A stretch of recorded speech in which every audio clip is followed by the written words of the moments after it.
followed by Cano at second, Smith in left, and Trumbo at DH. Then Morrison at first, Miller in center, and Sucre is behind the plate. This copyrighted broadcast is presented by authority of the Oakland Athletics for the private and non-commercial use of our audience. Any reproduction or retransmission of the description and accounts of this game in any form without the express written consent of the Oakland Athletics is strictly prohibited. Off day tomorrow. Baseball resumes for the A's in the Valley of the Sun, and that'll come your way on Friday night with Sonny Gray on the mound against Chase Anderson. First pitch at 6:40 on Friday night, and we'll join you from downtown Phoenix at 6 o'clock on Friday night. So the winner today wins the series, and for the Athletics, certainly a challenge. They never seem to miss Felix Hernandez. This is the fourth series of the year between the A's and the M's, and in each series, Hernandez has pitched against the Athletics. Actually lost the last time he faced the A's. That was back in July, as Kendall Graveman and the A's blanked Seattle 2-0, winning that contest. So we're ready for some Wednesday afternoon baseball. They're settling into the King's Court as they wedge in with their gold T-shirts in the left field corner. And once again, here's Ken. And he's thrown 159 innings this year, Hernandez. He's allowed 151 hits. He's struck out 151. And it's his 39th lifetime start against the A's. Will he throw the turbo sinker first pitch to Billy Burns instead of the four-seam fastball that everyone seems to want to do that? Why would you throw Billy Burns a first pitch fastball, Ray? That's why you throw the turbo sinker. It looks like a fastball, but it sinks, and that's one of the better pitches for the King. First pitch fastball single for Burns last night. Here we go. Switch hitter batting left. It's on the way by Hernandez. First pitch. Fly ball. Deep right center field. Way back in the alley. Nobody's going to get that. And it is gone. Do you believe that? A first pitch home run to right center field by Billy Burns. His third homer this year. And he's batting almost 500 on the first pitch in 2015. And it's 1-0 A's. He flew out from under his helmet as he approached second base. Probably like everybody else, thought it was not going to carry out. We figured it was going to drop in play, at least in play for a triple, but it carried out, and Felix could not believe it himself.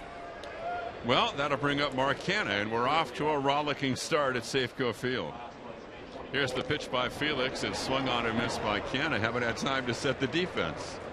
Logan Morrison is at first, as Canha is batting at 257 as he stands in. Robinson Cano at second. Ketel Marte, the shortstop. Kyle Seager's over third. Jesus Sucre behind the plate. The 0-1 breaking ball is swung on and missed. Seth Smith is in left. Brad Miller making his second start in center field this year, and Nelson Cruz out in right. 68 degrees the first pitch temperature. A filmy overcast, but it's a beautiful day. The wind is not a factor. King's Court is out as usual as Canha hits a fly ball to left. Smith going back, has a play midway on the track, and he makes the catch. So Canha flies to left. That's at number one. And that'll bring up Reddick as Billy Burns, Ray, continues to be amazingly hot. And we had a discussion down in the press room today about Burns. You ate down there? And the propensity. Had a nice tuna sandwich. That's the good. Propensity to swing at the first pitch. And a couple of scouts were saying that egos get involved for pitchers. When a hitter comes up to lead off the game, that they just don't want to throw anything other than a fastball. And we continue to see it. He continues to swing at it. And Reddick takes a strike on the inside corner, 0-1. You know what it did? It made the King upset. Yeah, well. And who knows what he's going to do the remainder of this game. Here's the 0-1 pitch by Hernandez, and that's a breaking ball backdoor, a strike, and the count no balls and 2 strikes to Reddick. Well, Billy Burns did it against Ramirez back on the 24th of May at Tropicana Field. First pitch, home run, his first of his career, and he's since added one from the right side from CC. Felix deals, and it's spoiled off foul out of play by Reddick. The count holds at 0-2. Just getting started. One out, top of the first, 1-0 A's on the 9th hit for Billy Burns in his last 4 games. Hernandez 14-8, and the pitch by Felix, and that's swung on by Reddick and popped up short left field. Seth Smith, the left fielder, is there, and 2 away, and that'll bring up Vogt.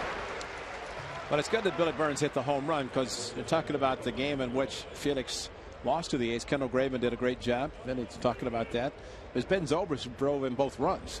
unless he's going to fly in from Kansas City or wherever the Royals are playing. He's not going to play in this game, so it's nice that somebody else contributed besides Zobrist in that win against King Felix. He won't throw a perfect game today either. But you know, Ken, I always talk about it. I believe strongly that today Chris Bassett has to pitch well against the Mariners. Keep the runs down. Here's Vogt taking a breaking ball for a strike, and Vogt, as Vince mentioned, is 9 for 15 lifetime against Felix Hernandez. 1-0 A's. Felix ready, the turn, and the pitch to Vogt is taken outside. Fastball 93, and the count 1-1. The perfecto was against Tampa Bay back in 2012 for Felix. And here's the 1-1 pitch. And Vogt, it's a drive into right center. Miller going back, has a play about 20 feet from the track to make the catch. So Brad Miller makes the catch on Vogt's drive. But Billy Burns gets the A's on the board with his 3rd home run this year. It's 1-0 A's with the Mariners coming up in the bottom half.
Is leading 1-0 on the home run by Billy Burns. Marte, Seager, and Cruz will be coming up for the Mariners against the former White Sox right-hander. And this kid, Ketel Marte, Ray, has been awfully impressive, and he'll be up to lead it off. Against Bassett, who's 1-5 with a 2.48 ERA, and even better recently since he was most recently called up from AAA. He is 1-3 in 6 starts, but his ERA during that time is 2.18. Well, with Marte, he's kind of like Billy Burns. There's not a pitch that he doesn't like, and whether it's 0-2, first pitch, he's usually up swinging. Here's the pitch, and Bassett delivers to Marte, switch hitter batting left, inside 1-0. Kurt Young was saying before the game that Marte is one of those guys who's just kind of a pain in the butt, and he did not mean that in a negative way as far as Marte was concerned. Just a guy you don't want to face a whole lot. He leads off with a drive down the third base line in the corner for a base hit. He turns it first. Yeah, he's going to put on the brakes halfway to second. Good fielding by Coco, playing it back, and Marte leads off the bottom of the first with a single. And here are these 2 rookies who can just fly, leading off for their respective teams as Marte goes the other way for Seattle. Coco is playing shallow play to carry him off the wall, and surprisingly barehanded the ball, and the throw was not on line. It was back to the infield quickly enough that Marte, he was halfway to second. Had it continued, probably would have made it safely, but did stop and went back. So A's at least have the possibility of a double play. Kyle Seager standing in, batting at .255, 17 homers, 48 runs batted in. Marte is 7 for 10 on the series. So 1-0 A's. And the pitch to Seager, a left-handed hitter by Bassett, is a fastball taken for a strike. Okay, you talk about the speed, and we mentioned Billy Burns and Marte. You think what the Dodgers did in the offseason when they traded D. Gordon. Speed is something that you need on a ball club, and the A's are fortunate to have it in Billy Burns. But when you have it and you trade it away, Marlins have to be ecstatic to be able to have gotten him. Oh, yeah. Here's the pitch to Seager instead of throw to first. And I don't know. Are the players better younger now, Ray? Marte is just 21. Yeah. Looks like he's been here for 10 years. I think they're coming up. They're being kind of inundated with all the attention so early that once they get the big leagues, it's no big deal. Bassett throws, and Seager, a bouncy ball check swing to third, taking Laurie as one play to first in time for the out. And Seager is out 5-3 as Marte goes to second. That's out number 1. Well, that's right there is why Kilco getting the ball back in quickly to hold Marte to a single. He could have gone to third easily on the ball that jammed Seager, and unlike last night, Seager had a runner at second. Marte could not advance it. Nelson Cruz having a fantastic year as the right fielder for the Mariners stands in. The A's defensively, by the way, have Canna at first, Sogard at second, Simeon at short, Laurie at third, Crisp in left, Burns in center, Reddick in right, Stephen Vogt behind the plate. Ketel Marte as the runner at second with one out in the bottom of the first, and Cruz takes a fastball outside, 95. I think with Cruz, the way he sets up with a open chance and then closes, as he showed last night against Jesse Chavez to left center. Also struck out on a curveball outside. He flails at pitches off the plate. And Bassett, here's the 1-0 on the way. And Cruz waits, and he hits a ground ball and through and past a diving Simeon. A base hit to left center. Marte will score. Burns plays it back, and that quickly the Mariners tie it up at 1-1. Right between Simeon and the bag at second. Simeon diving to his left. Couldn't flag it down, and Nelson Cruz has his 80th run batted in.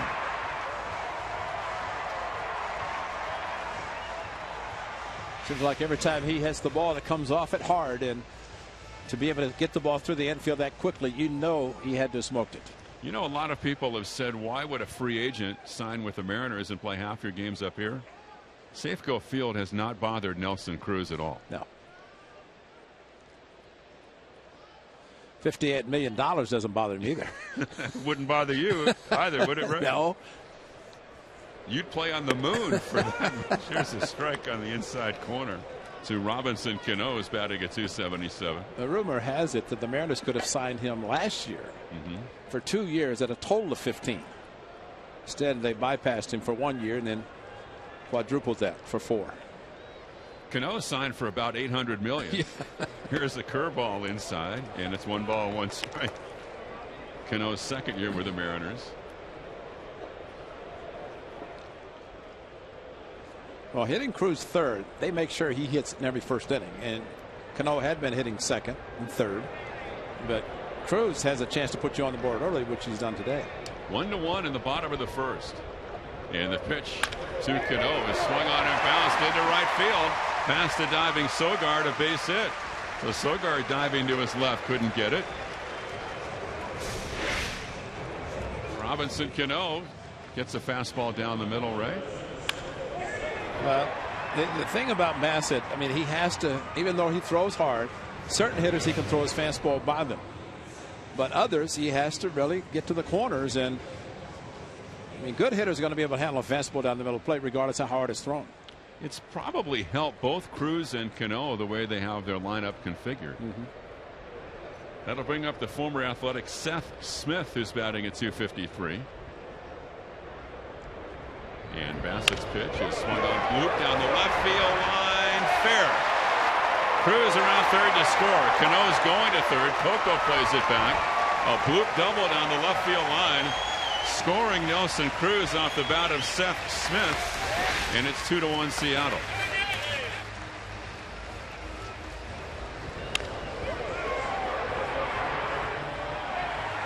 Well, every time the Mariners score a run when Felix is on the mound, it makes him better. And now they've kind of came into the dugout trailing by 1. Now they lead by 1 that quickly, and possibly could add more. These teams all of a sudden are swinging the bats. Yeah. So Mark Trumbo is standing in. He homered 2 nights ago on a breaking ball. Now the A's play the infield halfway. 4 hits in the frame for Seattle. Just one away. They have runners at second and third, and a soft drive into right. That's going to fall for a hit. And that's going to score 1 run with Smith winding up at third base. Cano trotted in from third, and Cano scores the run for the Mariners as Smith goes from second to third, and the Mariners take a 3-1 lead. Well, the A's actually caught a break. Kurt Young's going to visit his right-hander. Maybe say they're swinging so early in the count, maybe something else. But if Seth Smith had noticed how deep Reddick was playing the right field, he could have broken on contact and made it easily, as Reddick had a long run because of the power of Trumbo. So Cano scored from third. Smith went from second to third. Trumbo bloops a single to right. 3-1 Seattle with Kurt Young coming out. That's 5 hits in the inning for the Mariners. 3 pitches, 3 hits. Cano, and now Smith and Trumbo. You know what you say to a pitcher in this case? Get a ground ball and get out of the inning. Yeah. It's about all you can hope for now. Logan Morrison stands in, a left-handed hitter. Hit a laser down the right field line for a home run off the foul pole. And that was his 13th homer of the campaign. And now Bassett out of the stretch. And the righty turns and deals, and Morrison takes a strike on the outside corner. So Smith at third, Trumbo at first, 3-1 Seattle. The former Marlin Logan Morrison, second best home run figure of his career. A's play the infield for 2, and Bassett throws, and Morrison lays off a pitch high, and it's 1-1. Bassett's last start was against Tampa Bay, and he pitched well at the Coliseum on Friday. 6 2/3, 6 hits and a run. He walked 2, struck out 3. A's lost the game late, 2-1. Morrison, a left-handed hitter. And now the 1-1 pitch. And that fastball is taken outside, 2-1. Good velocity, 94. He didn't feel real good about his command in that game, Ray. Although he got through 6 2/3, giving up just 1 run. Yeah, there have been a few games where he has indicated that after he's pitched well. It says a lot about if you don't have your best stuff in, you can pitch well enough to win a ball game. It's pretty good. And now the 2-1 delivery is on the way, and it's swung on and fouled back. Fastball 94, and it's 2-2. Well, when you have the kind of step that he has, oftentimes you can overcome some things.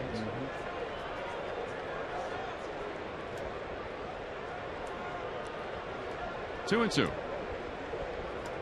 3 runs in this bottom of the first for the Mariners on 5 hits. Logan Morrison is facing Bassett. Runners at first and third, and the 2-2 on the way. Breaking ball line to right, base hit. That'll score Smith. Trumbo stops at second. Hanging breaking ball and a base hit to right for Morrison, and 4-1 Mariners. Let's see, he'll speed up his bat with a hanging curveball. And with 2 strikes, you had some hitters who will shorten up, and Morrison's in that category because he got the hanger and he waited back well enough, similar to what Trumbo hit the other night when he hit the home run to left field. Well, it would not be ideal at all for Bassett to have a short outing this afternoon, considering what's happened in the first 2 games of the series. And that Dubront went 2 innings on Monday night, and Jesse Chavez was knocked out after going 4 2/3 last night. Brad Miller, a left-handed hitter, takes outside. A's had the 5-0 lead, but the Mariners scored 3 times in the 4th and 3 in the 5th last night. Miller is at 246, 2 on and 1 out, 4-1 Seattle. Good news, he's thrown only 17 pitches. Bad news, they've scored 4. Yeah. Here's the 1-0 pitch, and that fastball is outside, 2-0. You can be a disciplined hitter and still swing early in the count. Exactly. I think some people misconstrue that.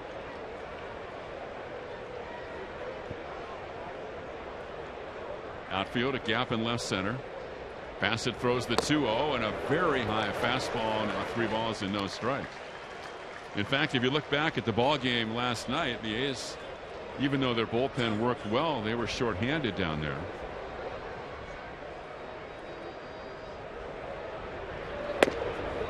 And there's a strike, 3 balls and 1 strike.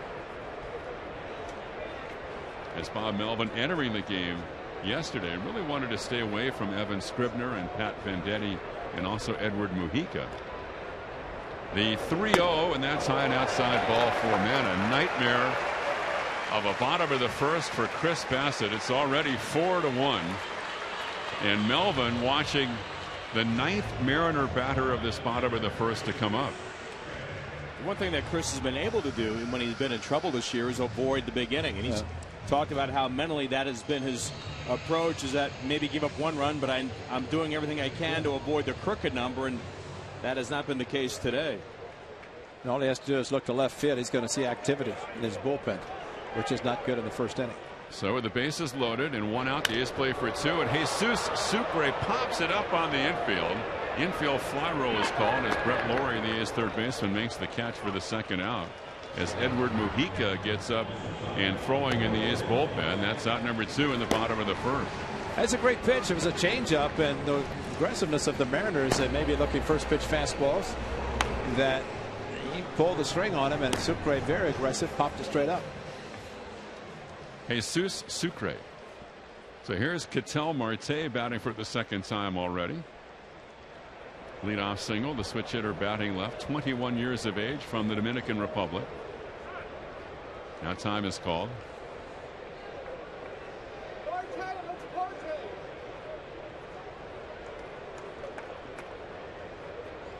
Outfield, hitting room in right center.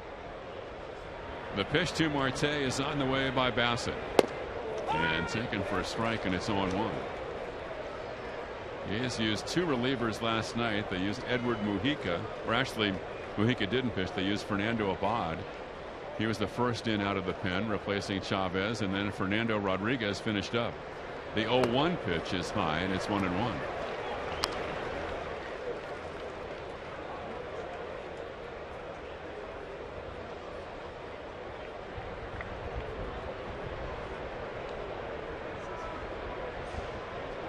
Now the 1-1 with 2 out and 3 on is on the way. And Bassett deals and swung on and bounce to first over the bag, taken fair, and Canna's on the bag for the out. But a huge bottom of the first for the Mariners. They put 4 runs on the board, and after 1, the Mariners lead the A's 4-1.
Mariners lead the A's 4-1. And Brett Lawrie will lead off for the A's against Seattle. The A's, the leadoff home run by Billy Burns, but more than an answer for the Mariners, a 4-run bottom of the first. And now Brett Lawrie, who's from British Columbia, delivers Takes a strike from Hernandez on the inside corner. 0-1. Lowry, Butler, and Chris for the A's. 6 hits in that bottom of the first. So King Felix, the pant legs up high, and delivers the 0-1 pitch. And Lowry takes inside, and it's 1-1. 273 for Lowry. 11 home runs, 49 runs batted in. Last 6 games, he's 11 for 23. Hernandez and the 1-1 pitch. Front door breaking ball, a strike, 1-2. On 3 starts this year, Felix has had 9 ground ball outs in each of the 3, and surprising 3 fly ball outs, plus the home run in the first. Here's the 1-2 pitch by Hernandez, and swung on and blew it foul to the right, back out of play. Kings Court seems to be a bit light today, doesn't it? Yeah, day game. I mean, that usually that other section towards the plate is completely full, as well as where they're sitting right now. Yeah, day game. The Mariners not having a real good year. You mean some of those people actually work, then I guess that they can't fill up that other section for a day game. There are people who do work. Here's a breaking ball low and outside, and it's 2 balls and 2 strikes. I think everyone in that section's employed, so they're not. They're all techies, though. They're just working off their phone. They're fine. They can do that in the stands, can't they? You can do it in this neck of the woods too. Yeah, true. Especially up here. The 2-2 pitch by Hernandez to Lowry, and Brett swings and fouls it back. The count holds. They had an Iwakuma t-shirt giveaway for the first game of the series on Monday night, commemorating his no-hitter. It looked like he could have pitched another no-hitter in the first 4, except he just had 1 base runner after 4 innings and then scored 7. So 2-2 as Lowry leads off for the A's in the top of the second against Hernandez. And here's the pitch by Felix to Brett. Swung on line to left. Seth Smith is going over. He's there to make the catch. Well hit ball. Lowry lines to Smith. And that'll bring up Billy Butler. Now the court phenomenon is carried into the Lone Star State when Dallas Keuchel pitches. They do the same thing now in Houston. They call it Keuchel's corner. They put beards on, the fake beards. They do. Yeah, little girls have the fake beards. Keuchel pitching the Astros to a romp over the Yankees last night in New York. They've split the first 2 games of that series, but the Astros are winning today in the 8th inning in the Bronx. It's 6-2 in favor of Houston, and Billy Butler takes a strike on the outside corner. Sonny Gray is going to pitch for the A's against the Diamondbacks in the A's next game on Friday night. Against the right-hander Chase Anderson of Arizona at 640. And right now Gray and Keuchel are 1-2 in the American League in ERA. Billy Butler was on base 4 times last night, and Hernandez deals in a check swing. He goes around, they don't appeal, and I think Butler's thinking at least appeal down to the first base umpire. It didn't happen. But not if the home plate umpire calls, and well, Schreiber is saying his body moved, which a lot of times will constitute a swing when the bat goes through the zone. Hey, Billy is hot. Here comes Bob Melvin, and now Wash is coming in from the third base coach's box to try to separate Butler from the plate umpire, and that is Paul Schreiber.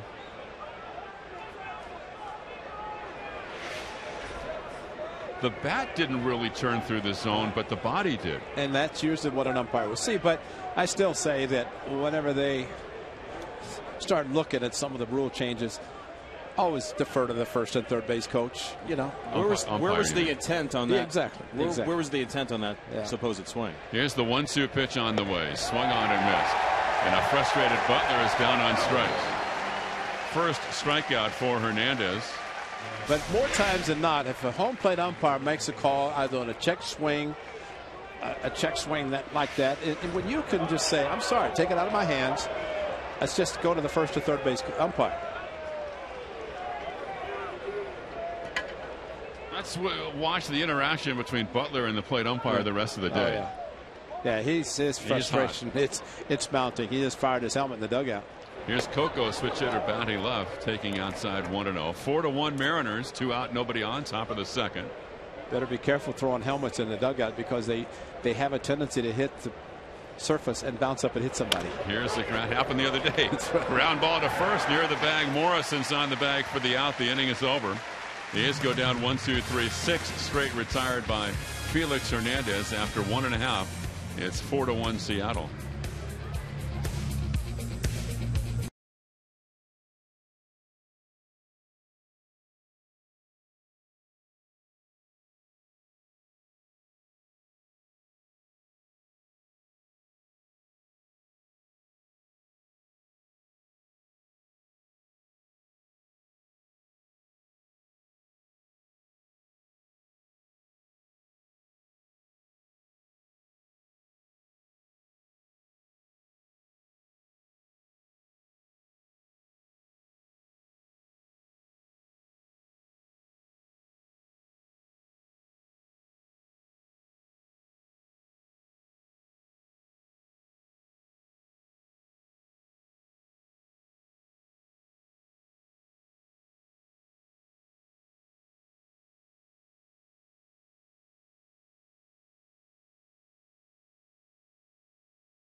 Back out on the hill for the Athletics and facing Kyle Seager, who will lead it off. Seager, Cruz, and Cano for the Mariners.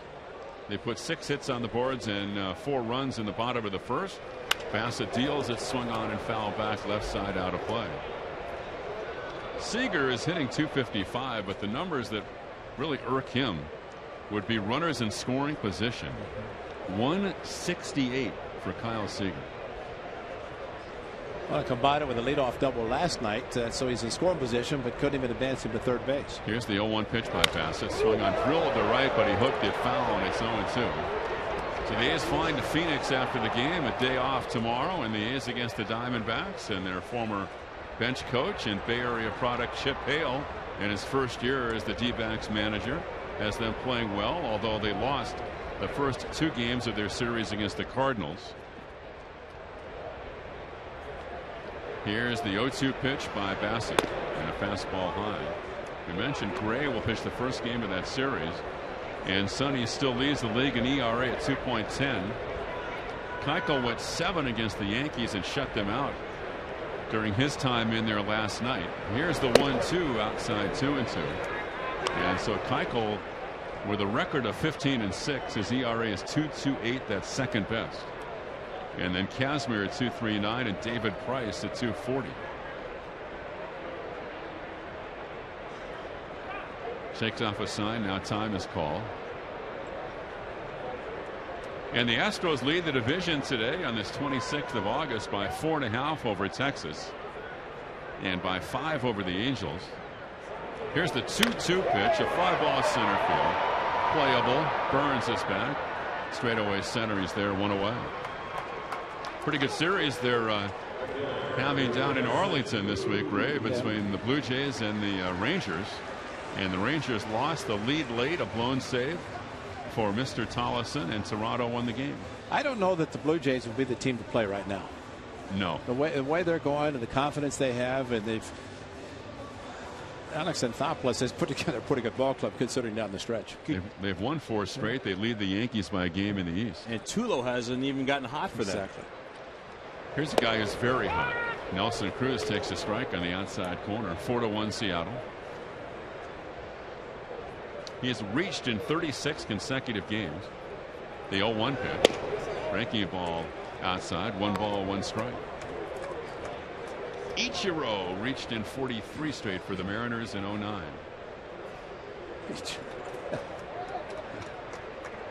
Here's the 1-1 pitch by Bassett. Curve outside, 2-1.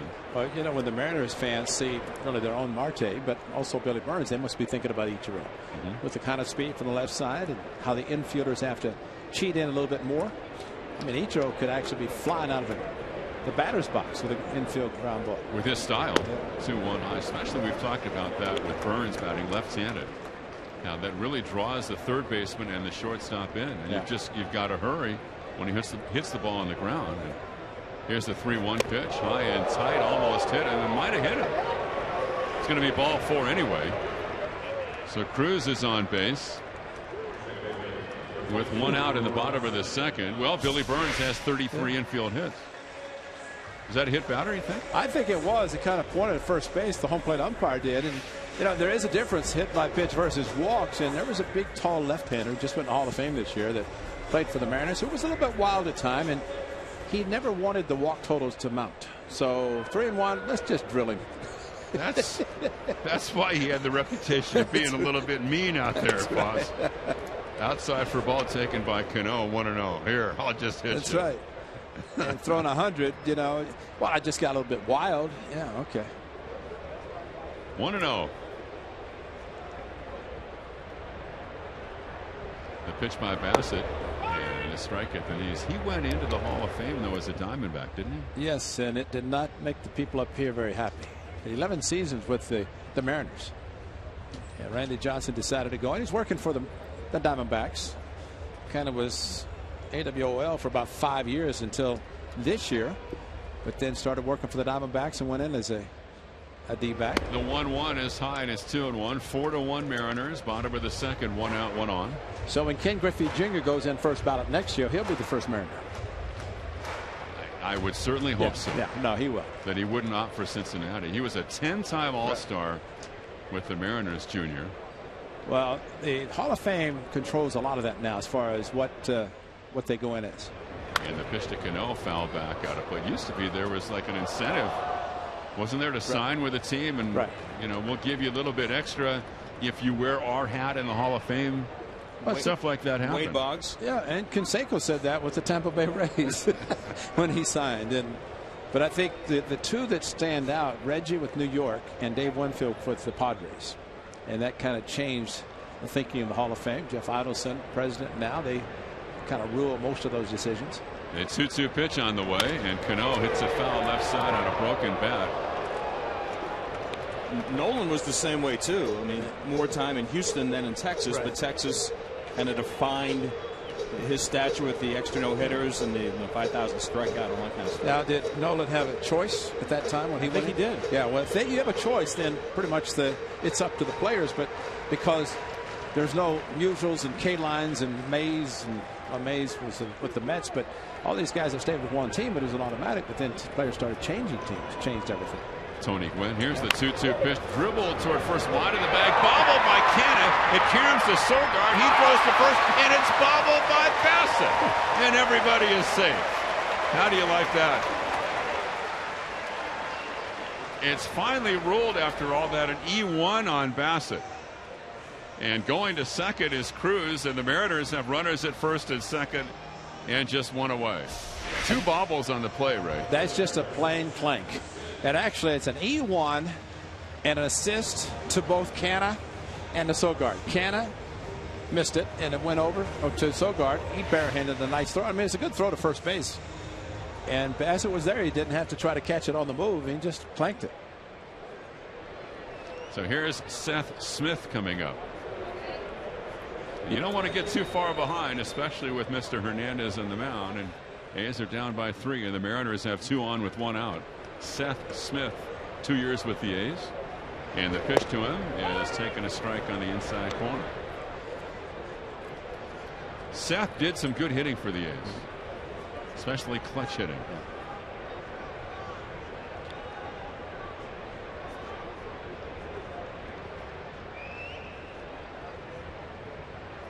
Bassett with the 0-1 pitch, a check swing inside 1-1. The A's got Smith from Colorado. And then they dealt him to the Padres before last year for Luke Gregerson.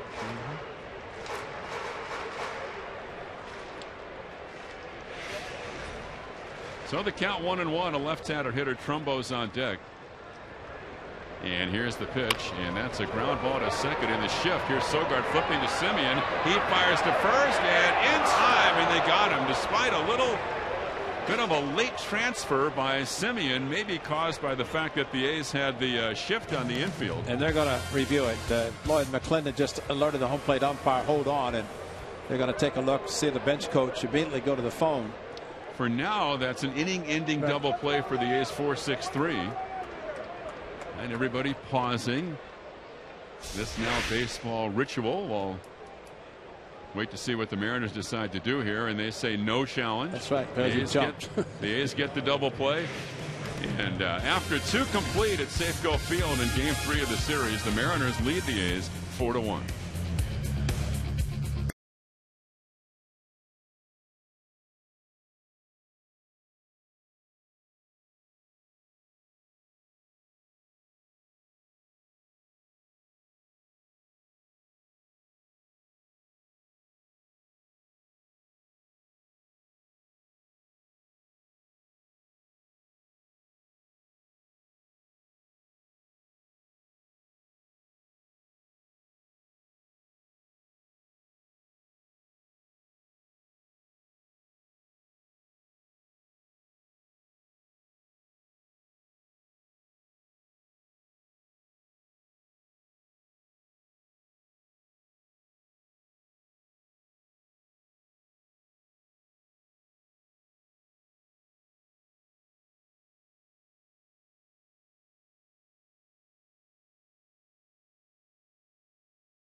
4-1, top of the third. Here's Vince. Marcus Semien standing in against Hernandez. First pitch in the third is on the outside corner, a called strike. Off-speed delivery from Felix.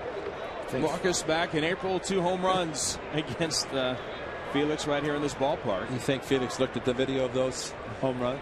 Here's the 0-1. I think he remembers them for sure. Yeah. Another breaking ball outside. He's pitching with a 4-1 lead in the third, and Semien batting .253, 11 homers and 32 driven in. Here comes the 1-1. Another slider. Nothing but breaking balls here to Marcus. 2 balls and a strike. Well, you know Billy Burns is going to get the same, because on the resume of Billy Burns and Felix Hernandez took him deep. I own him. I'm not so sure about that. Yeah. Sometimes Felix might say, hey, you got me once, I'm not going to let you beat me again. Yeah.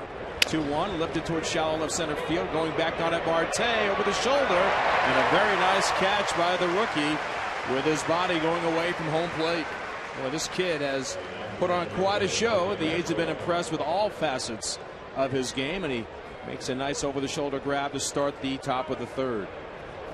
He's run a few shortstops out of town, hasn't he? He has. Had him get change positions. He's got to get Chris Taylor's number, though. Yeah. Chris Taylor now back in the minor leagues. He's the one that wears the number 1. Mm-hmm. Your name is, Cattell. Yeah. He's got to have 1, doesn't he? I think so. A little play on words. Yeah. Now standing in is Eric Sogard. He takes a first pitch fastball, strike 1.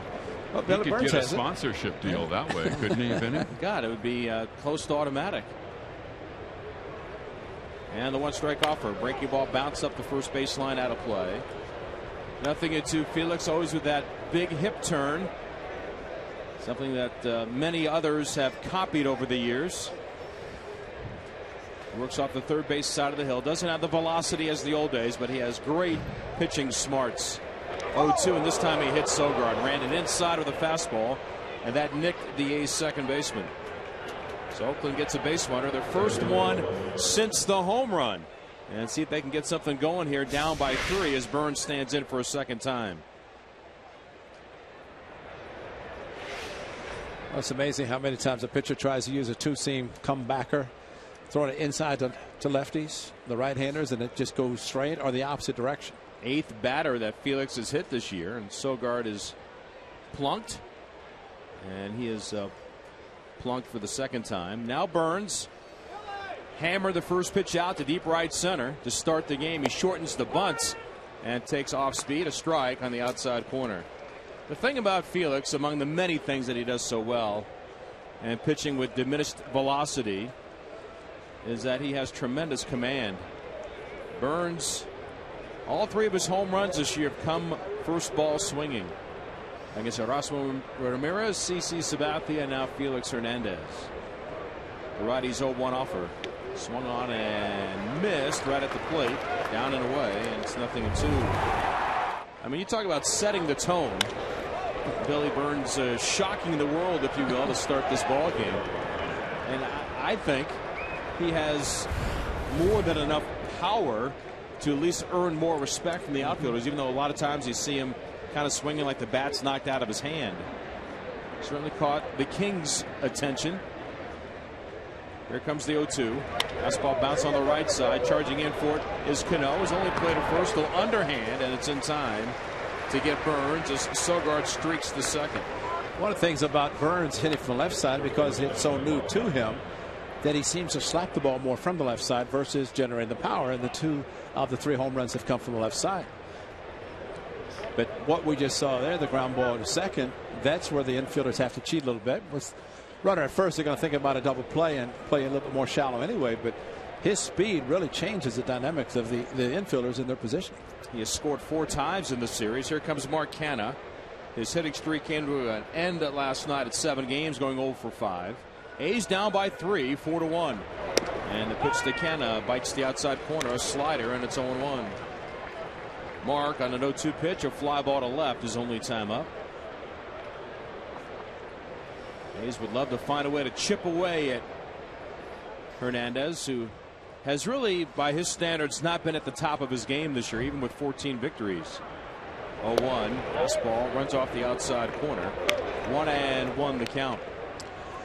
I always think of pitchers like Felix Hernandez, the reputation that he has had with his perfection and the way he pitches. But now with the grading of the umpires based on the strikes and around the plate, at one time he'd probably be getting so many more strikes. But if they're actually grading and reviewing everything that's thrown, it could change a little bit. Here's 1-1. Curveball outside, a check swing, and yes, on the appeal, they say he went around as Field and Colbert brings up Canha for strike 2 from behind first base. So 1 ball and 2 strikes. Felix is signed through 2019.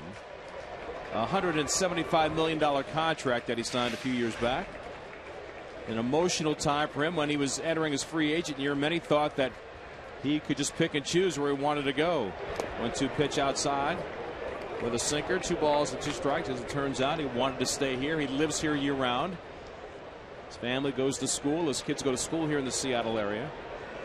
But his parents, he said, still live in Valencia, where he was born and raised. And I played 3 years for Magallanes in Valencia, many years before he was even thought of. But he said he goes back at Christmas. They stay there. He doesn't tell anybody he's going. He just shows up and spends some time and leaves. There's 2-2 to Canha. Swung on and missed, down and away, and picked up by Sucre. He tags Canha to make sure the inning is over. And Hernandez gets his second strikeout of the day. No runs, no hits, no errors. A man left midway through the third. Hernandez and the Mariners in front, 4-1.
More zeros on the board after roughed up in the first inning when the Mariners batted 10 and scored 4. Not a lot of hard contact, but well placed by Seattle to push across the 4 runs.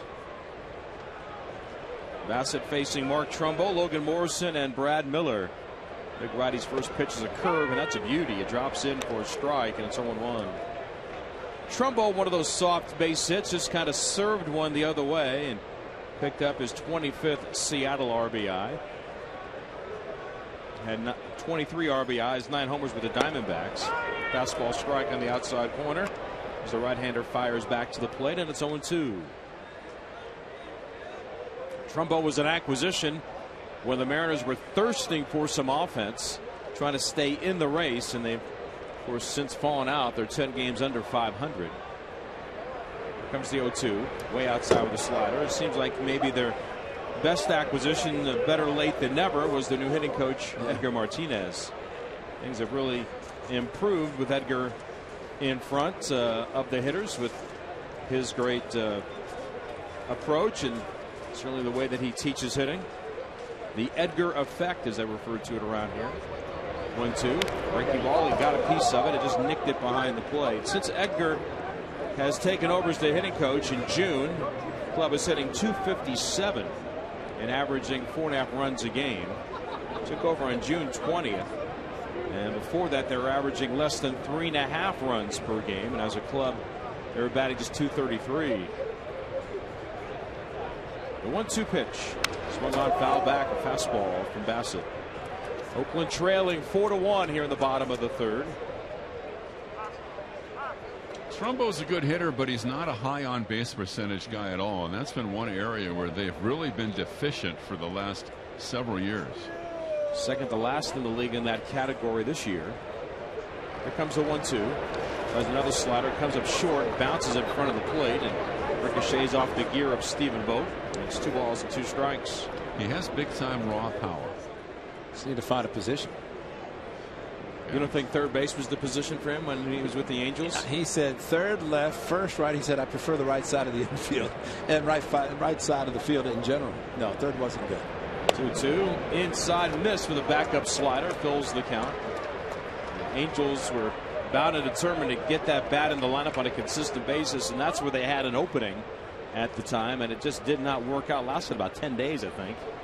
Came to the conclusion they needed to get him somewhere else. He swings and sends one out of play off to the right side. Reddick gives a look as it fades into the seats. Someplace else was Arizona. I still think the most impressive thing, growing up in the Anaheim area, he got traded, still went to the Angels Christmas party, participated, said, hey, you think I can still come to the party? And that was pretty special that he wanted to make sure he stayed at home and did that. Another payoff pitch from Bassett. Fastball down and away, ball 4, and a walk for Trumbo. Starts the bottom of the third for the Mariners. They lead by 3, and Logan Morrison will stand in. Reminder, every time the A's turn a double play, Men's Warehouse will donate $100 to Year Up. Right now, find designer great deals on brands like Joseph Abboud, Calvin Klein, and Kenneth Cole. To find a store or shop online, visit menswarehouse.com. The A's did turn a double play, ending the bottom of the second inning. And now Morrison, on his birthday last night, turned 28 and hammered one off the foul pole down the right side. He swings and launches one to deep right center field. Burns back. He'll settle, though, before the track and make the grab deep in the alley. And that's the first out here in the bottom of the third as Morrison makes a bid for his 14th home run of the year and falls just a bit shy. There's a difference. Line drive that he hit the foul pole last night versus a towering fly ball that went to the deepest part of the park, although he did take a certain A's pitcher deep in that part of the walk-off earlier.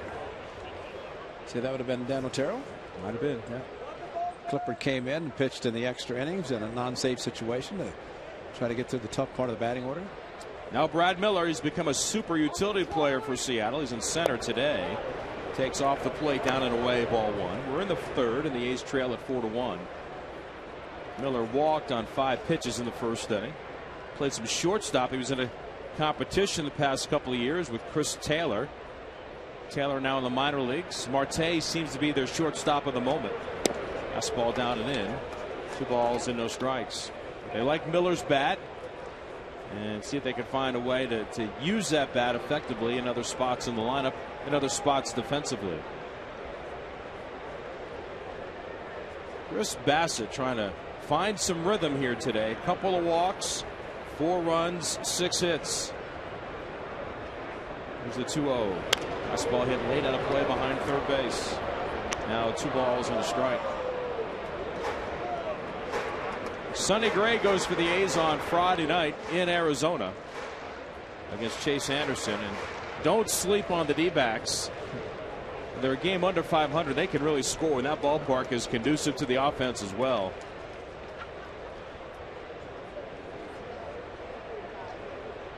Here's the 2-1. Swung on late again, fouled back. 2 balls and 2 strikes. A kid named Chase pitching against the A's at Chase Field on Friday night. Chase Anderson. Pretty good. That his real name, or he just make it up because he's pitching there? Kind of like Cattell should be wearing the number 1. He's looking for a deal too. Yeah.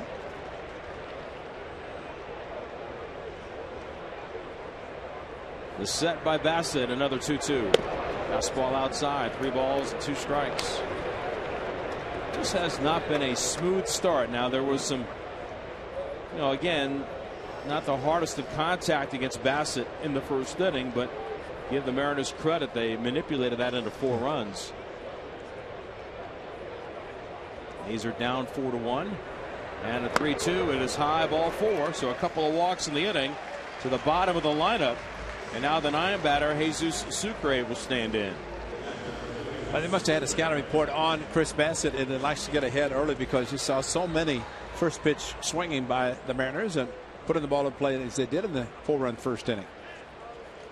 Well, in a case like that, because already 3 walks today, which are the most that Bassett has allowed as a starter this year. How does it get in the pitcher's head that he thinks that he has to change his game plan all of a sudden? Sucre popped up his only time up. And the first delivery in there, another changeup, which he swung at his first time. And this time it's in there for strike 1. Actually, Stephen Vogt changed it for him a little bit, and there's nothing wrong with that. Just like the changeup to Sucre popped him up with the bases loaded. But you just go with your catcher, and not in your own mind do you try to change anything. Just follow him. 0-1 fastball grounded to third base. Laurie has it as the second for 1. Sogard clears on to first, and the A's take it around the horn 5-4-3. And another double play behind Chris Bassett. On to the top of the 4th inning. A's trail at 4-1.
As we start the top of the 4th inning. And Hernandez will face the likes of Josh Reddick, Stephen Vogt, and Brett Laurie. The out-of-town scoreboard brought to you by the beautiful Waterfront Hotel in Oakland's Jack London Square. Visit waterfronthoteloakland.com and enter the promo code baseball and save on your next stay. One final today, and it was the Astros. Now 5 games up in the AL West. They beat the Yankees in New York 6-2. Evan Gattis. Remember Evan Gattis, who started the year 0 for 20? A couple of home runs today. He's got 22 blasts leading the way for the Stros. First pitch to Reddick, drops in, a breaking ball, strike 1. Yeah, let him strike out, 8 consecutive times and see what I can do with a long ball. And don't seem too concerned about the strikeouts. Nope, not there. Reddick is 4 for 11 in the series, including a home run. Fouls one off out of play to the left, and it's 0-2. They don't care about their team batting average, which is last in the American League at 241. They are winning, and they're winning in style. They're playing the good teams. They're winning in walk-off fashion. I mean, they're doing it all. And maybe the Astros here. Reddick trying to get something going here. The A's down by 3. Swings at a hard breaking ball. Just did nick it foul. Hangs in there at 0-2. We talked about Hernandez maybe not having a Felix type year, even though he is second in the league in victories with 14. His ERA a year ago was 2.14. His ERA hasn't been this high, but actually ended up in the 3.7s since back in 2007 when it was at 3.92. Two-strike offer. Strike three called. A fastball right through the heart of the plate. And Felix will do that to you. Another K. His third of the afternoon. He gets you thinking about all the other weapons, and the next thing you know, he sneaks a fastball on the outside corner. And it's perfectly thrown. It's one of those, even if you think and you know it's coming, you still can't do anything with it. Because he doesn't really feature too much in the middle of the plate. But he knows the entire strike zone. Yeah. I mean, he knows up and down and in and out. And he knows, he just has that feel on knowing when to attack certain parts of the zone. Stephen Vogt stands in. He goes after the first pitch and sails one toward left center. Back on it is Miller, looking up into the bright sky, makes the catch, moving toward the warning track. And Vogt has seen 4 pitches today, 2 fly balls to Miller. He's 0 for 2. A's only hit today left the ballpark. It was Billy Burns with the blast back in the first inning. Stephen Vogt just put his hands together coming back. He must have just missed it. Thought he could drive it a little bit better than he did. But that inside out swing, it does not carry as well as if you drive the ball to left field. Now Brett Lawrie stands in, and the first pitch catches the outside corner, strike one. Lawrie, a little 6-game hitting streak going. He's actually been walking a little bit more too. 3 walks in this series. The turn by Hernandez, and the pitch swung on hit sharply to third, but backhanded by Seager. The Gold Glover has it, goes across the diamond, and the A's are done. 1-2-3. Reddick, Vogt, and Lawrie, and they're loving the Mariners, and a great play by Seager ends the top of the 4th inning. On to the home half, 4-1 Seattle.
Beyond Safeco Field, and there are a couple of workers apparently up on top of the structure above the football stadium next door, Century Link. Why they're up there and why they're not tethered to something, I have no idea. But daredevils indeed, and it is a 4-1 Mariner lead.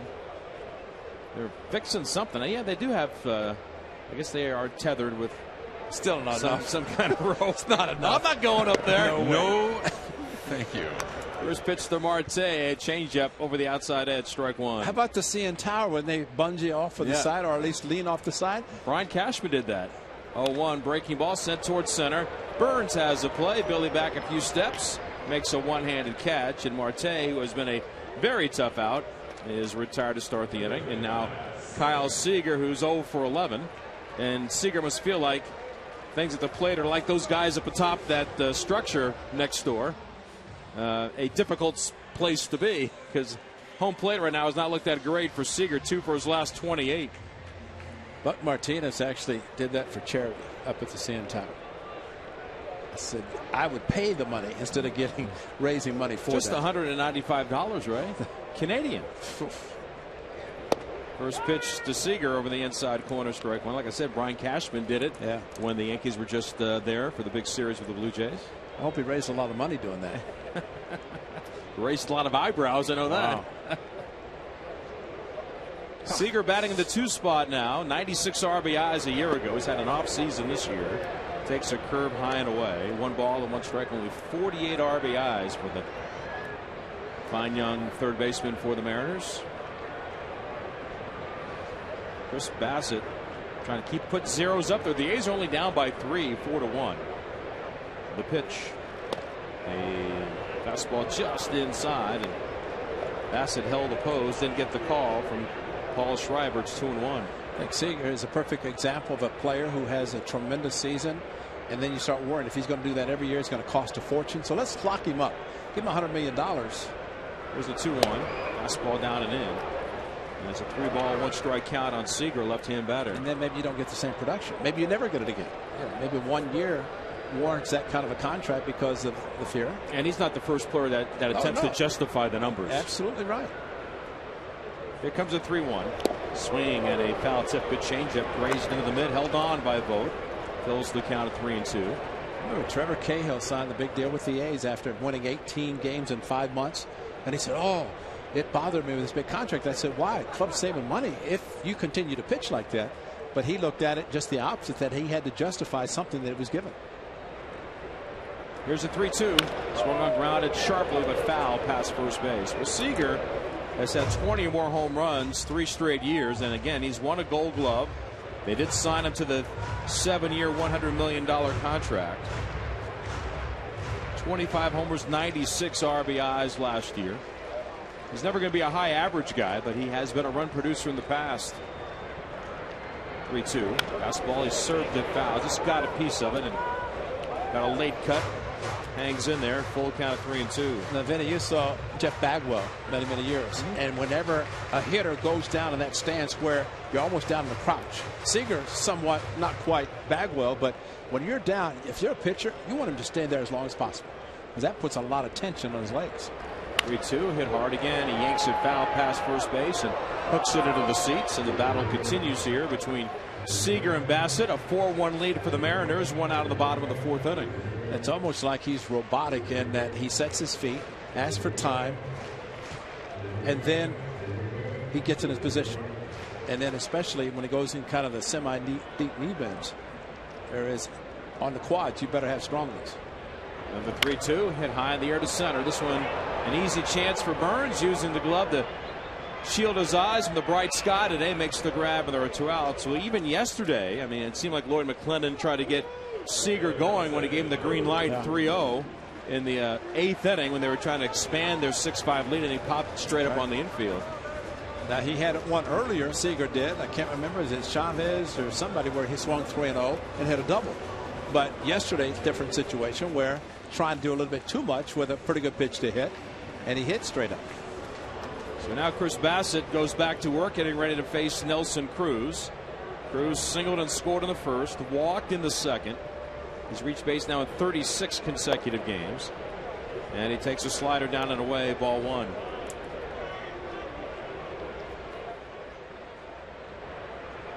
Here comes the 1-0 pitch. Swung on and hit high in the air to center. Busy inning for Billy Burns. Fortunately for him, he doesn't have to climb the wall on a drive from Cruz. Makes the catch. 3 fly ball outs for Chris Bassett, and the A's hang in there. Have some work to do as they head to the top of the 5th inning. Seattle leads Oakland 4-1.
for the A's, and the A's will celebrate Green Day's induction into the Rock and Roll Hall of Fame. Buddies from Berkeley, and they'll be on hand. There'll be some post-game fireworks. A's and Mariners, Saturday, September 5th. Call 877-493-BALL or go to athletics.com for more ticket information. Should be a lot of fun. Great to see those guys out there. A's down 4-1. We start the 5th, and here's Ken. Billy Butler leads it off against Hernandez, takes a strike with a fastball, and it's 0-1. It's Butler, Crisp, and Simeon for the A's against Hernandez. He's thrown 47 pitches so far. Gorgeous day in the bright sunshine. Felix deals, and it's blooped into right for a base hit. Off the end of the bat, Billy Butler delivers a hit for the A's leading off in the 5th. That's their second hit. So the A's have a start. Well, it's nice that Billy's able to stay in the game after confrontation with Paul Schreiber, first at bat. Yeah, he was kind of on the verge, wasn't he? He took it right to the brink and delivers a base hit the other way. And Billy had 2 hits and 2 walks in the ball game here last night. So he's at first. 4-1 Mariners. And Coco coming up against Felix Hernandez. King Felix. Here's the pitch.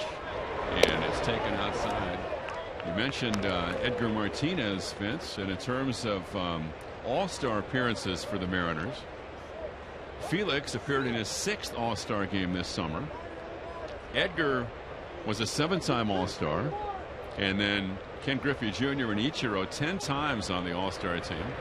1-0 pitch is bounced foul right of the bag at first, past the A's first base coach Ty Waller, and a little gift for a fan from the ball girl. That's nice to do. Very nice. Not like Scotty, though, at the Coliseum. Scotty down in the A's bullpen. What a remarkable saver he is for the pen. Highlight reel. He got a lot of play out of that, too. Yes, he did. Made a great play. He did. Here's the 1-1 pitch. And Hernandez throws and a breaking ball and check swing. Did he go? They appeal to third, and yes, on the appeal. Jim Reynolds with the call down there, and it's 1-2. Why is it Morrison holding Butler? It's just the 4-1 game. First, you should run. Yeah. I think he's tethered to first base like those guys are tethered up above the structure next door. Ty Waller said, Billy, they're playing back on the outfield grass. You could get a big lead off first base. Country breakfast. The 1-2 pitch, and Coco fouls it back out of play. I think that Scotty in the A's bullpen has inspired Billy Burns. That's right. That's right. Except Cliffy cleans Burns' uniform. Cliffy won't clean Scotty. They don't clean the ball boys' uniform? No, I think Cliffy pretty much said, Scotty, you get dirty, clean your own. Take it home and wash it. I think Cliffy did after that magnificent play he made in the bullpen. I think Cliff Flavin decided to do it. Here's the 1-2 pitch, and Coco fouls it back, and the count holds at 1-2. Did you ever take your stuff down there once you stop playing? Take what? Your clothes to get washed in the clubhouse. Cliffy's the best. Cliffy probably does as much for everybody. 1 ball, 2 strikes, a 4-1 lead for the Mariners. Coco batting left against Hernandez. And here's the pitch by Felix. Swung on, dribble, foul, third base line. 6 hits for the Mariners, 2 hits for the A's. Yeah, I know Coco Crisp has been banged up this year for various things that have happened, but the one thing about the game of baseball, the consistency, playing every day, is important. And for him to not have as many at-bats as he's had, and again because of various injuries, but you can just see some of the swings just trying to protect against a very good pitcher. And Felix Hernandez, and some of the balls that he's fouling look like pretty good pitches to hit, but he's just squibbing them. So the 1-2 pitch is taken low, and it's 2-2. He is including today when he bounced out in the second, 8 for 23 in his last 6 games, so coming alive a little bit. 2 balls, 2 strikes. But I think the A's, they like to see him playing every day. It seems Sure. to plays a day and takes a day off. Now, I would assume playing today with tomorrow off, he would play Friday, but then you have some strange start times in Arizona over the weekend. When he's right and he's healthy and playing every day, he can impact the game. Yeah. A 2-2 pitch high, and of course some huge postseason hits for the A's, including in the 4th game of the division series at home against the Tigers. Line drive, base hit to right field.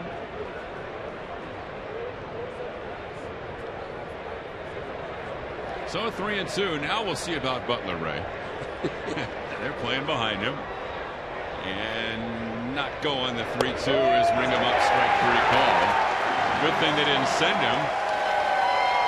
Yeah, he could have started and gotten back to first with the throw going to second. But that's a 3-2 hammer, though, curveball, and fouling off the pitches as he did. 9-pitch at bat for Coco, but the 9th one was perfectly thrown in the middle of the plate. 4th strikeout for Felix. You just can't sit on any pitch with this guy. You know, his control is so good. That says it all right there. You've got a 3-run lead. Didn't want to throw a fastball. Here's Marcus Semien, a right-handed hitter. Didn't have to throw a fastball. Popped out first time up when Marte made a great catch and a strike on the inside corner. And the count 0-1 to Marcus. I think Felix would like to see Marcus Semien go 0 for against him the rest of his career after hitting 2 home runs earlier. Yeah, and he was 4 for 8 against Felix with those 2 homers entering today. The count 0-1. Again, they play behind Butler at first. Sucre sets up outside the pitch and swung on a miss, drops it outside. Either fastball or movement or the changeup, because the changeup can be a devastating pitch. Still say that Marcus Semien, as his career blossoms, he's going to stand there and realize he's strong and realize that those pitches on the outside part of the plate, off the plate, he's going to take, and then he's going to end up getting better pitches to hit, and he's going to hit them. Outfield a gap in right center. Hernandez first base side of the rubber. And here's the pitch, and Marcus check swing on a pitch outside. Well, Bob Melvin believes that a 20 home run season is in the cards for Semien.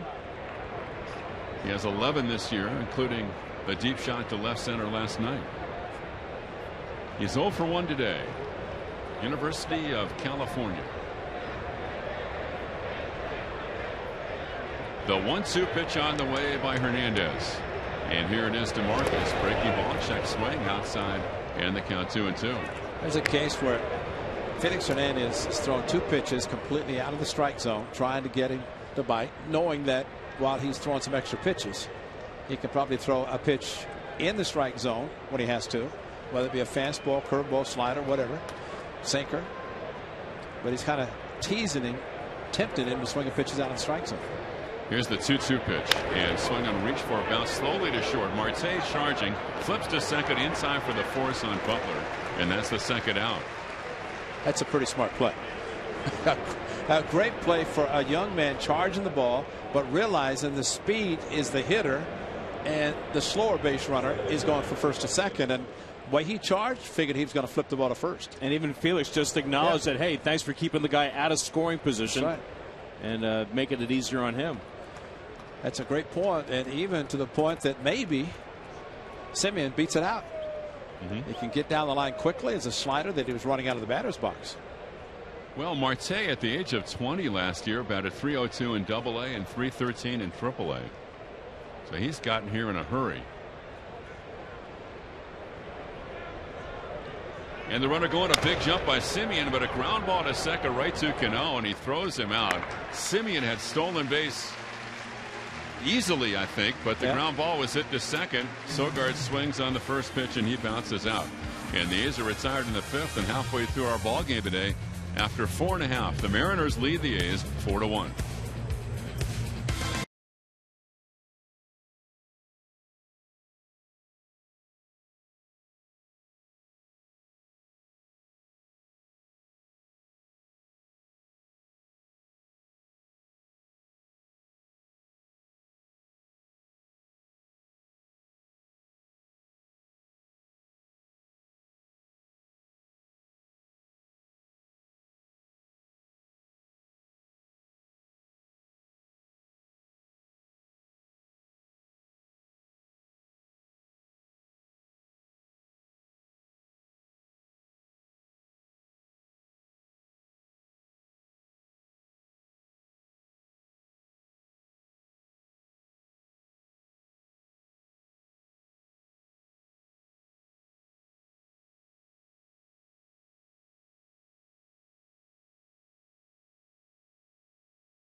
Get on board with early 2016 priority seating and choose your exact seating location for next season. The A's offer a variety of full and partial season plans that qualify for great benefits, including half-price parking, a flexible ticket exchange program, and more. For more information, you can call 510-638-GO-A's, or you can visit athletics.com/2016. First ball swinging, Cano, a ground ball to short, and it's booted by Semien, and that's the way the inning begins. The bottom of the 5th. That's an E6. That's the first error for the A's in about 4 games, and it's been a little while. Nice to see the 0 in the error column, but that one kind of an inside-out swing by Robinson Cano, and had he come up with it, might have thrown him out like he did last night. So that's the second on the A's today. There was that play at first on the throw to Bassett that was bobbled. Right. I see. I forgot about that one already. Yeah. So here's Seth Smith standing in.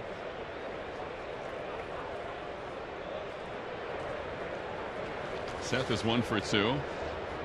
And the pitch by Bassett is taken outside. He is using the shift on the infield. Well, if you look at the A's, Ray, and going into next year, 2 things. It's imperative. Defense and the bullpen. Yeah, absolutely. I mean, you have to start with that, right? And you look at the Houston Astros. You look at them the last couple of years, and especially last year with the bullpen, how bad it was. 32 errors committed by Marcus. A pitch inside for a ball taken by Seth Smith, 2-0. But usually with errors come the unearned runs. Now Bassett got away with it in the 2nd inning when he made an error, getting a double play. But unfortunately for the Athletics this year, with so many errors, many have turned into unearned runs. Here's the 2-0 pitch outside. It's such a year of frustration for Bob Melvin, because like every manager, let's face it, every manager, loves to see his team play solid fundamental ball. I mean, even if you lose, losing is tough, and if you lose a close game, it's tough. But if you can walk away saying, hey, we really played the game the right way. There's a pitch for a strike on the outside corner, taken by Smith. The count 3-1. Well, Dick Williams. Now, I'd never forget the words he said to me when I was traded to Oakland. We do 2 things. We pitch and we catch the ball. We don't give extra outs. And you think about that philosophy. Teams that win usually have good pitching and they have great defense. Here's the 3-1 pitch on the way, taken high, and now the A's in trouble again as the Mariners have 2 on and nobody out as Smith walks. Again, this is a situation as Kurt Young is going to visit with the pitcher, but because of the error, now Chris Bassett pitches out of the stretch, and he ends up walking Seth Smith on 5 pitches. So if Semien makes the play, pitching out of the windup, does he pitch better to Seth Smith? We never know, because that's what they have to do. And then to get out of the jams that really is created. He created his own, got a double play this time, a little different situation. So the great pitching coach of the A's, Kurt Young, visit with Bassett. I wanted to go back to something. The end of the top of this inning, Ray, with Semien running it on the first pitch. Sogard, it's a ground ball to second. Now take us inside that a little bit as Edward Mujica gets up in the A's bullpen. That as a left-handed hitter, you really can't see that the runner has gotten a good break. And that's one of the things that whenever a runner gets a green light, the sign is not given by the third base coach. So as Sogard looked at Ron Washington, he didn't see a steal sign to Semien. Mark Trumbo swings and fouls it back. 4-1 Seattle. So as Sogard stands at the plate, he's thinking, okay, if I get a pretty good pitch, I'm going to let it go. He can't see out of the corner of his eye like a right-handed hitter can see the runner take off, and he can take the pitch, seeing that Semien got such a tremendous jump. That's why Dwayne Murphy was so good with Ricky Henderson. As a left-handed hitter, he took a lot of pitches, and Ricky stole a lot of bases. The pitch to Trumbo is outside, not necessarily knowing he was going to be running, but knowing that he would have the green light, and in certain situations thinking, he might be going, so I'm going to take this pitch. Well, he might. Now, in the case of Murphy, with Ricky, he knew Ricky's going to be running a lot. In this case, down 3 runs, do you try to run against Felix? Here's the pitch, and swung on and missed. I would think yes, if you can get a good jump, because you're looking for every chance you can possibly get against Hernandez to get somebody into scoring position. But to your point about a left-handed hitter, he can't see. Right. Yeah, that's the problem. And the more closed the hitter is, if he's opened, then he can probably see him take off out of the corner of his eye. Here's the 1-2 pitch taken high. That's why the good number 2 hitter is behind the leadoff guys who could run. You know, they were worth so much in terms of just giving themselves up sometimes. Exactly. Or not being afraid to get deep into counts and getting the 2 strikes, like a Ted Sizemore behind Brock, a Junior Gilliam behind Maury Wills. 2-2. On the way to Trumbo, and here it is by Bassett, and it's fouled back. Runs the fastball inside. Now Bassett has good movement in on the right-handed hitters, and he can get that fastball in 94 to kind of ride in on the righty hitters and get some jam shots. He can get some ground balls to the left side with that pitch. But you hope that you don't jam him so much. Like Seager, you get jammed, the ball's hit so slowly you can't turn a double play. Here's the pitch, and that's in the dirt. So now 3-2. Mujica heating up in the pen, and a real crossroads for the A's, with any chance that they might have to come back might be hinging on this bottom of the 5th.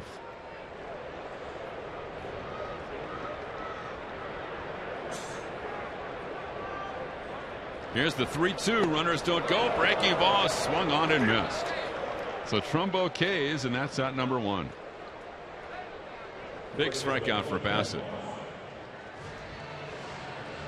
That'll bring up Logan Morrison. The A's will see the Mariners when the A's get back home, as Trumbo K's for the first out. 3 Western Division teams coming in beginning on Monday night. The A's against the Angels, a 3-game set, and the Mariners in over the weekend of the 4th, 5th, and 6th, including a fireworks night which follows the game on Saturday, September 5th. Now Logan Morrison, Lomo, takes a breaking ball low. And there's a pretty good chance that when the Mariners come to the Coliseum, King Felix would make you start number 40 against the Athletics. Funny how it works out that way. Well, as the skipper told you at the manager show, he never misses the A's. And the year that the A's in 12 went to Tokyo, he started the opening day twice. Maybe 3 times he had Tokyo, Oakland, and Seattle. It felt like they faced him 5 times in the first 2 weeks of the season. Here's the 1-0 pitch, swung on in line to right center. Reddick is coming on, goes into a dive, can't make the play. It's by him. It's backed up by Burns. The runners had to hold up, so they move up 90 feet and the bases are loaded. Cano went to third, Smith to second, Morris, and a base hit. Full out dive in right center by Reddick, and alertly backing up the play was Burns.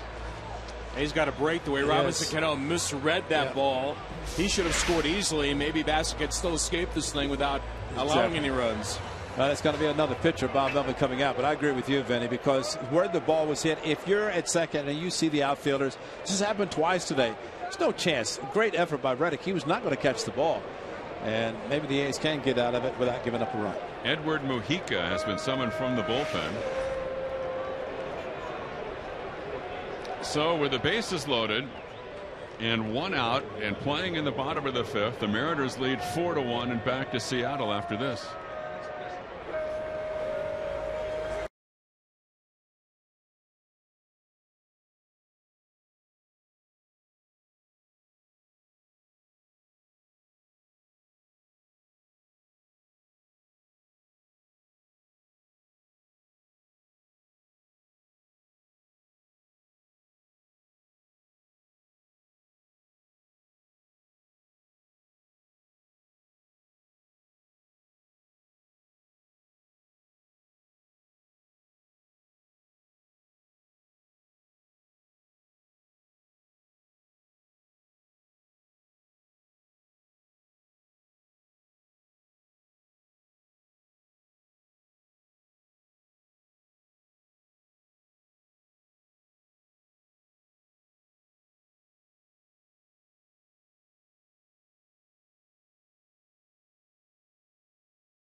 His bullpen to pick up here in the 5th inning and inherits a tough spot because the Mariners have the bases loaded with 1 out, and Seattle leads the A's 4-1. They've out-hit the A's 7-2.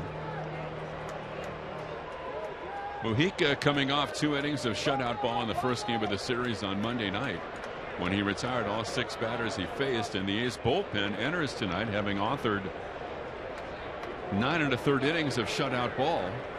After initially Scribner was the first pitcher in, and he got hit hard in his first inning on Monday night, but after that the A's bullpen has shut down the Mariners. They have Robinson Cano over at third base. They have Seth Smith at second, and they have Logan Morrison at first. And the A's down by 3. They play the infield for 2, and Miller takes a strike on the outside corner. Miller, with Bassett pitching, walked in the first and walked in the third. Playing center field today. Edward Mujica out of the stretch. And the righty deals. And it swung on, lifted, foul back out of play. Again, the A's homestand. The Angels for 3 beginning on Monday. The Mariners for 3 beginning on Friday the 4th. Fireworks on the 5th after the game. Breast Cancer Awareness Day. Always poignant, a wonderful pregame ceremony before the game on the 6th. On the Sunday against the Mariners, the A's a day game on Labor Day on the 7th of September at 1:05 against the Astros. Striped Sox backpack giveaway to 15,000 fans. Now Brad Miller fouls it back, and the count holds at 0-2, and that's presented by the Chevron Techron Advantage credit card. A lot going on when the A's get back home. We'd love to see you. The weather should be great. That should be a great backpack, the striped Sox backpack. It's going to be very nice school on it. Yeah, it's going to look like some of the A's players that oftentimes feature that look. Here's the pitch taken outside. Guys like, now the hitter Brad Miller is wearing the striped socks, but they're obviously not the green and gold. No. But Sonny Gray has featured those socks. Sogard on occasion. Sogard changing it up a little bit today. Going with the really high fake socks with his stirrup. Here's the 1-2 pitch on the way, and taken, ring him up on the inside corner. Strike 3 called. Perfect pitch. A big pitch for Mujica. He's got the splitter, and when it works, it's a very good pitch for him. When it hangs in the middle of the plate, it's not. This time it worked and floated right back in the middle of the plate. Well, when you talk about socks, there's a lot of superstition involved there, Ray. Really? Look at Mujica. He's got the Billy Butler and the one-time Brett Lawrie. At least his are straight on Mujica. Butler is kind of turned around to the side a little bit.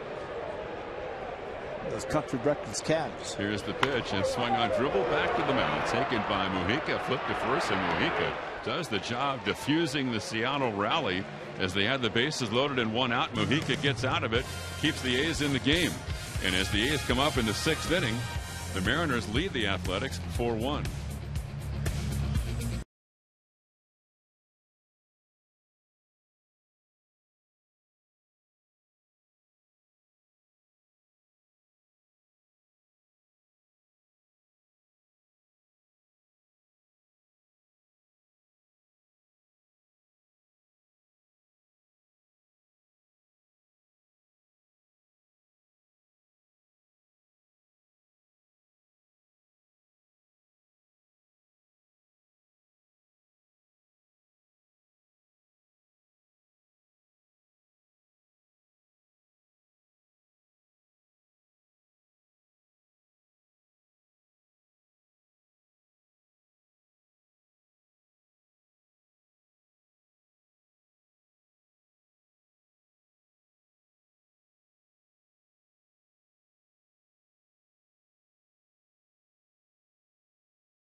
AAA and the American Red Cross have teamed up to help people prepare for emergencies and disasters.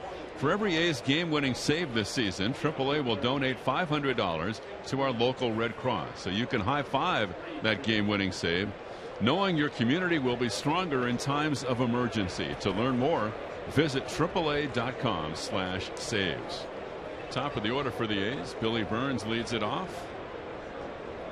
7 hits for the Mariners, 2 hits for the A's, and Hernandez delivers in the 6th inning and chopped to second right to Cano. He flips it across for the out. What was the attendance, Ray? I counted 23,338. It took me a while, but I finally got it done by just this inning. Took you exactly 5 innings to do it. Well, we did that in well Cleveland, done. the old Steak by the Lake. We actually counted the people because there were so few that ever showed up. We could count them before the game started. What time is game time? Whenever you can get here. So here's Canna.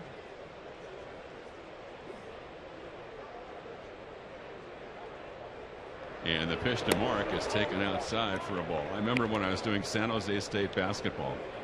Stan Morrison, the great former Cal player, was coaching the team. And having a tough time drawing fans, and similar questions would be asked. You know, what time is the game? Swing and a miss, and the count 1 ball 1 strike. And he would always say that we will introduce the fans to the players right. instead of introducing the players to the fans. Yeah, that's right. Pat Venditti is up and throwing in the A's bullpen. Which way? Both ways. He Yes. started right, now he's going left. Here's the 1-1 pitch, and a swing and a foul tip, and it's 1-2. Well, he's a factor, Venditti, and like Mujica, he fired 2 scoreless frames on Monday night. But if Mujica get the 2 big outs, which he did last inning, and that's it for the day for him. That's a great accomplishment. The problem is Felix has only thrown 67 pitches and now 68 as he strikes out Canna on a changeup for out number 2. Yeah, well, it was great that Billy Burns hit the home run. That, I think, upset the king. Probably said that's going to be it. Matter of fact, only 1 hit since then, and that was Butler's bloop to right field.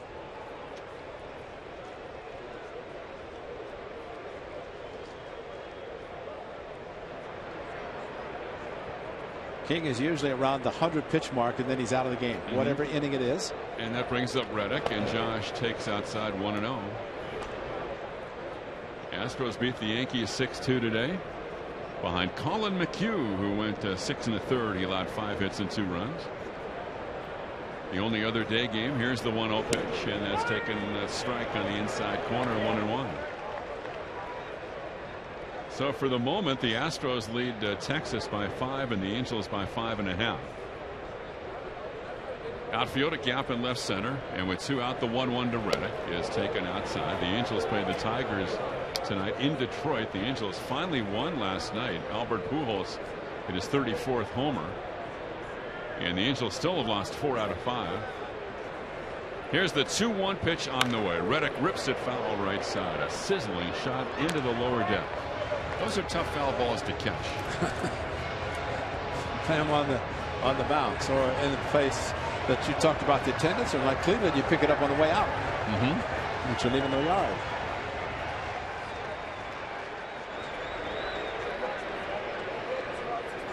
Here's the 2-2 pitch on the way. Reddick takes outside. Yeah, when I was going to the Coliseum in the late 70s, sitting by myself with sections to myself, recording games into a cassette recorder, oftentimes that was good foul ball territory. That's right. And you could wait for a couple of innings to pick it up on the way out. Here's the 3-2 pitch, and Reddick takes high. So Josh has walked, and that'll bring up Stephen Vogt. You know, in Seattle Mariners in 1977, when Dennis Eckersley pitched the no-hitter on Memorial Day, the Mariners were the team that Eck pitched before the no-hitter against the Angels. He pitched 12 innings that game, and the last 6 he did not give up a hit. Then the no-hitter, and then we came to Seattle at the O'King Dome. He went 5. He came within, I think, 2/3 or maybe an inning of equaling the great Cy Young's consecutive hitless batters. What did Burley? Didn't Burley have an incredible streak like that too, that included his perfect game? But at that time, Eck was within that. But I think you're right about Burley. Here's Vogt facing Hernandez after the walk to Reddick, and the A's down 4-1. But it was Rupert Jones who hit the home run against Eck to end the streak over at the Kingdom. Yeah. And Eck was taken out of the game. And I kept apologizing and have for many years for calling that fastball to Rupert Jones that he hit the home run. Now, you had a little deal with Vida about something that you called too. Breaking ball for a ball. I can't bring the Vida thing's been going on for like 40 years. Well, I still remember he shook me off to throw a curveball, and I let him. That was a mistake. Well, he knows it too. I mean, Andy Etchebarren was a great guy, great catcher, but he really could not hit about his fastball. And he shook me off, and I let him throw the curve, and he had a 2-run home run. Here's the 1-0 pitch, and taken outside, 2 balls and no strikes. But no, those are things that you just don't forget it sometimes, like the fastball inside the Manny, Zito. It always comes around to that. This date in A's history yesterday, going back to 2006, Zito won his 100th game. Yeah. And down in Nashville, singing and writing songs. Down in the country music capital of the world. Here's the 2-0 delivery, and Vogt takes a strike, and it's 2-1.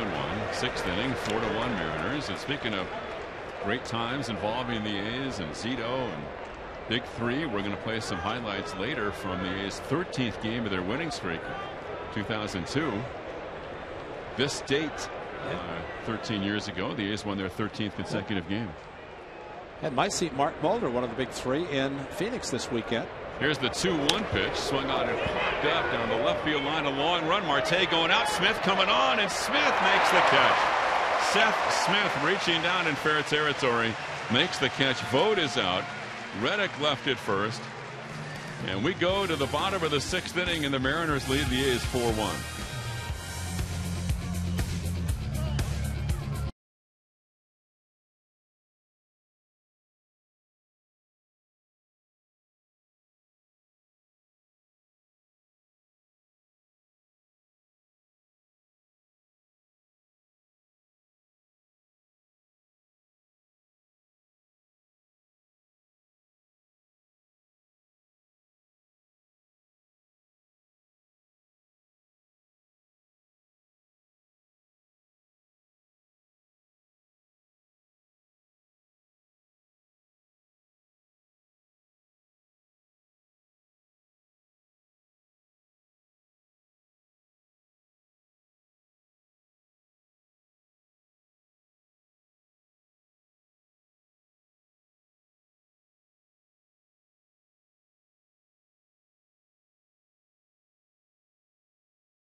The Mariners lead the A's 4-1. Sunday, September 6th, the A's will celebrate their 17th annual Breast Cancer Awareness Day, presented by Zevia, the zero-calorie soda, and supported in part by Athena Bottled Water, Nelson Staffing, Comerica Bank, and State Roofing Systems of San Leandro. Now, before the game, 10,000 fans will get a breast cancer awareness scarf courtesy of Zevia. To join the fight, purchase your special tickets now at athletics.com/survivor.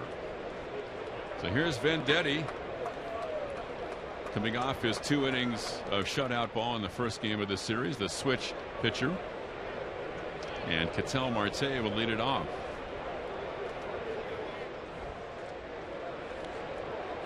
So 4-1 Seattle. They have 7 hits. The A's have 2.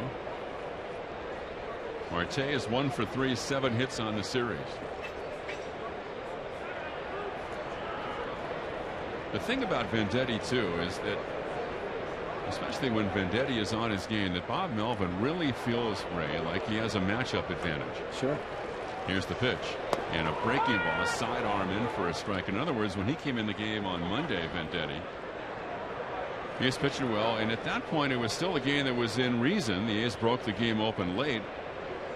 Wound up with 11 runs outside for a ball, 1-1. But Melvin, and because the Mariners, like a lot of club, will situationally pinch hit with several of their guys, he felt that having Venditti in the game kept Logan Morrison out of the game. It kept Brad Miller out, and it kept Seth Smith out of the game. And Marte fouls it back, and the count 1-2. And when you're trying to match up late in the game, those things can be important. Unless you have about 6 switch hitters in the dugout, right, to pinch hit, you are limited, because normally with the platoon system, you're going to have lefties on the bench or righters. Here's the pitch, and just missed the outside corner. 2-2.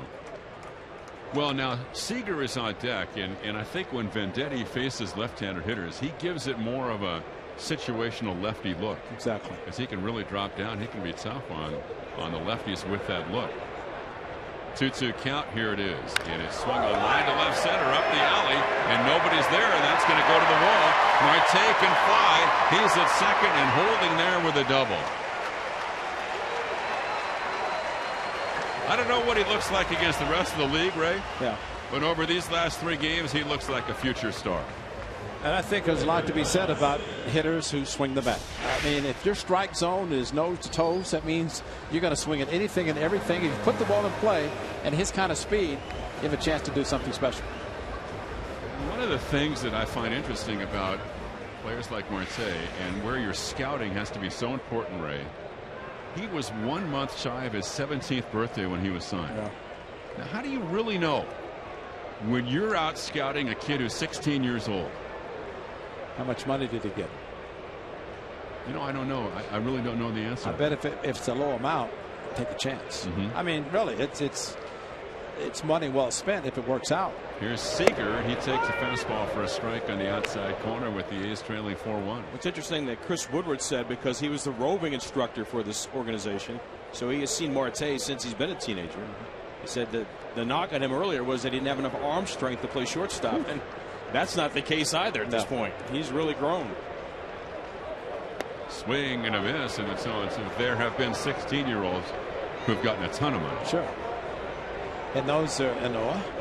But once they turn the age 16, which I think for the international, I think that's still, or at least it was, but the magical age, and they'd be waiting for the clock to turn 12:01 and become the age eligible. The 0-2 to Seager is a ground ball to second, taken there by Sogard. That's a productive out by Seager, because Marte goes over to third, and Seager is out 4-3, 1 away. We're in the 6th inning. That's 4-1 Seattle. It's a productive out, but in the case of Venditti facing the lefty Seager, and you get 0-2, it's like the Chris Davis home run that he gave up in the walk-off. Too much at the plate. You have a chance to really expand the zone, maybe even out of the zone, trying to get him to pull a pitch way off the plate. And instead, that evidently caught enough that he could pull it to the right side. So Venditti will go right-handed against Nelson Cruz. He'll go left-handed against Cano, who's on deck, and the A's have to draw the infield in a 4-1 deficit, and Cruz takes inside 1-0. Fastball 85.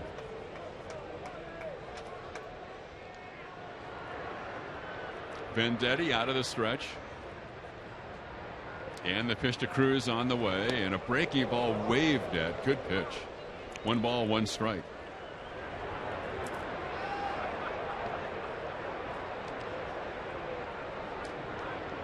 One out, bottom of the 6th inning, final game of the series in Seattle on a beautiful day.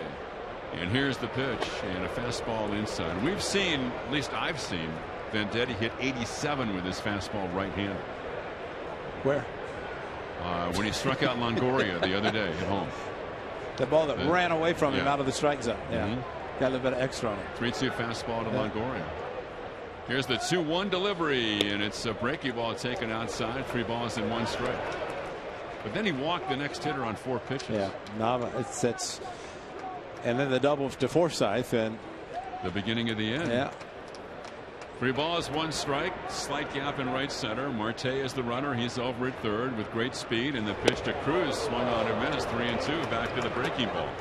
And that's one thing that Scott Emerson talked about, really defines some maturity from Venditti, throwing a breaking ball and a fastball count there. Right. They should do it again, because the thing about Cruz, and he can expand, maybe get him to chase, he will be trying to drive this run in at all costs. And here it is, and it's swung on, hit up the middle, a base hit center field. And so Marte scores from third. Billy Burns plays it back. Marte plates the fifth Mariner run on a base hit by Nelson Cruz. 5-1 Seattle. You see the swing, though, how he hesitated and still had enough back with the slider and a hanger to be able to hit it hard to center field. You want that pitch maybe 6 inches outside. Exactly. Same to, he went out, he expanded, but still maybe not far enough. Do you take your chance with him, or do you go after Cano left-handed? And for the infield end, it was perfectly hit by the right hand. You were thinking of Chris Davis in Baltimore. Exactly. Yeah. Exactly. Just too much to the plate. So here's Cano in a 5-1 game, and Cano takes outside 1-0. Well, Caleb Joseph made a very important point, catcher for the Orioles, in the absence of Wieters.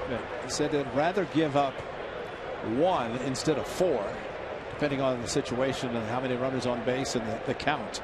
Here's the pitch, taken for a strike on the outside corner. Well, yeah, I mean, which means breaking balls and fastball counts, and just if you walk him, so be it. You start fresh, even with the bases loaded. But that was the Chris Davis home run against Arnold Leon, the grand slam at the Coliseum, versus Danny Valencia getting a 3-2 breaking ball from Wei and Chen. Struck him out. And the pitch is taken low. I remember years ago Tom Candiotti telling me similar stuff, like with the bases loaded. Sure. I would much rather give up 1. If I have to walk somebody, I'm not going to throw something right down the middle just to throw a strike. Right. That's why Jim Palmer walked 13 batters with the bases loaded, but never gave up a grand slam. The 2-1 pitch. Robinson Cano drives one to right, but he pulled it too much. It's a foul ball, and it's 2-2. And I know that because he told me. How many times has he told you that? Well, the grand slams for sure, but then he just brought up the 13 walks the last time we saw him in Oakland. Well, I think he got to the point at the end of his career where he said, I'm not giving up a grand slam. That's right. Well, that go that long. Lefty on lefty with Cano facing Pat Venditti. Now there is a big mountain to climb as they're down by 4. Here's the 2-2 to Cano. Fastball just outside, and it's 3-2. Sonny Gray goes for the A's on Friday night against the Diamondbacks in downtown Phoenix. Cano batting with Seth Smith on deck. They have Seth Smith and Jose. Here's the pitch. Cano fouls it back. And Jesus Sucre. And you say both very slowly. Yeah, well, that's kind of you have to go that way. So if you're on a personal basis with Seth Smith, you can just say Smitty. That's true. He wouldn't mind that. So 3-2 with 1 out. Cruz a short lead. Time is called at the plate.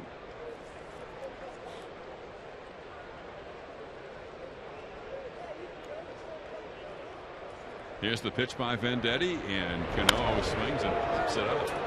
Short center field. Sogard going out. Burns from center. Sogard is there. The second baseman makes the play. Out number 2. And that'll bring up Seth Smith. Said it fast. It's pretty good. Sonny Gray had an unusual start last time out. He got through 8 innings against the Rays on Saturday. He allowed 5 hits, but 3 of them left the ballpark, but still was in position to get the win, and the A's gave it up. Still find it hard to believe that a pitcher could have a game in which he threw 17 ground ball outs of 8 innings, basically 24 outs, yet gave up 3 home runs. I mean, it's one thing to get an out with a fly ball, but for 3 to leave the yard, that's unheard of. The pitch to Smith is a strike on the inside corner, and the count 0-1. Trumbo on deck. Smith has doubled, bounced into a double play, and walked. And the 0-1 delivery is shift the infield, just Laurie on the left side, and it's taken low, and it's 1 ball, 1 strike. Brett Laurie almost back home playing in Seattle from up in BC. Langley, British Columbia, which is east of Vancouver in the Fraser Valley up there. Beautiful part of the world. Outside for a ball, and it's 2 balls and 1 strike. Vancouver used to be in the Pacific Coast League. Played in Portland. Vancouver was there. The Athletics at Bailey Stadium. Yeah. These used to, or the teams used to make the Portland, Tacoma, Vancouver swing. Yeah. And the pitch inside for a ball, 3-2. That was a beautiful old ballpark in Queen Elizabeth Park in Vancouver. The grass is about 3 feet high. You need a bazooka to get it through the infield and over the wall. Go Easter egg hunting, huh? The 3-2 with 2, or the 3-1 with 2 out, and that's taken for a strike on the outside corner. The Mariners have scored a run in this bottom of the 6th inning. They lead 5-1. Seth Smith was looking slider on the 3-1. And he got a fastball. Seth Smith sitting slider. The 3-2 pitch. The runner goes, swung and he on got him, it. gets him with a breaking ball. He guessed wrong both times. And the Mariners add to their lead, and we go to the 7th inning in Seattle, 5-1 in favor of the Mariners.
Go to the top of the 7th. Here's Vince. Felix Hernandez still standing. He allowed that blemish to start the game on the very first pitch, and he has been in control ever since.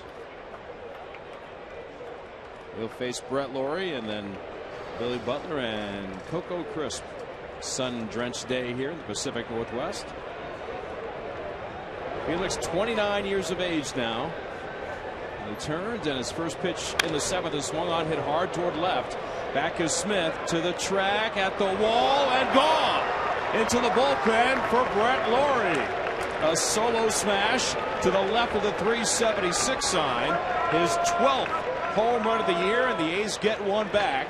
They trail 5-2. Hey, Seth Smith did a great job of deking, because he went back like he's going to catch the ball, play the carom off the wall. I thought when it left his bat, it sounded like he hit it quite well, but watching Seth Smith, maybe I was wrong, but it just kept carrying.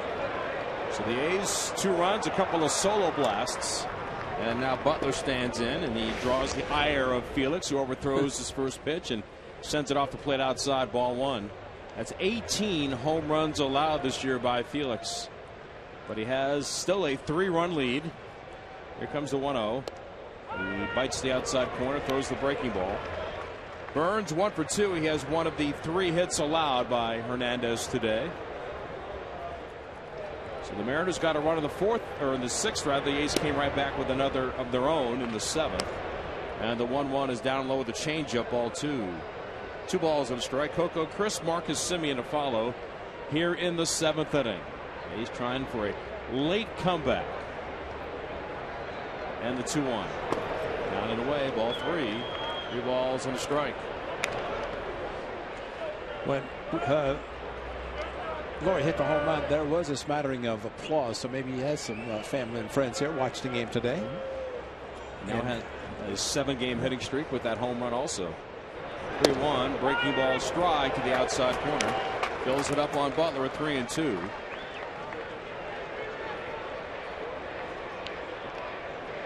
Left-hander Sean Doolittle loosening up in the A's bullpen.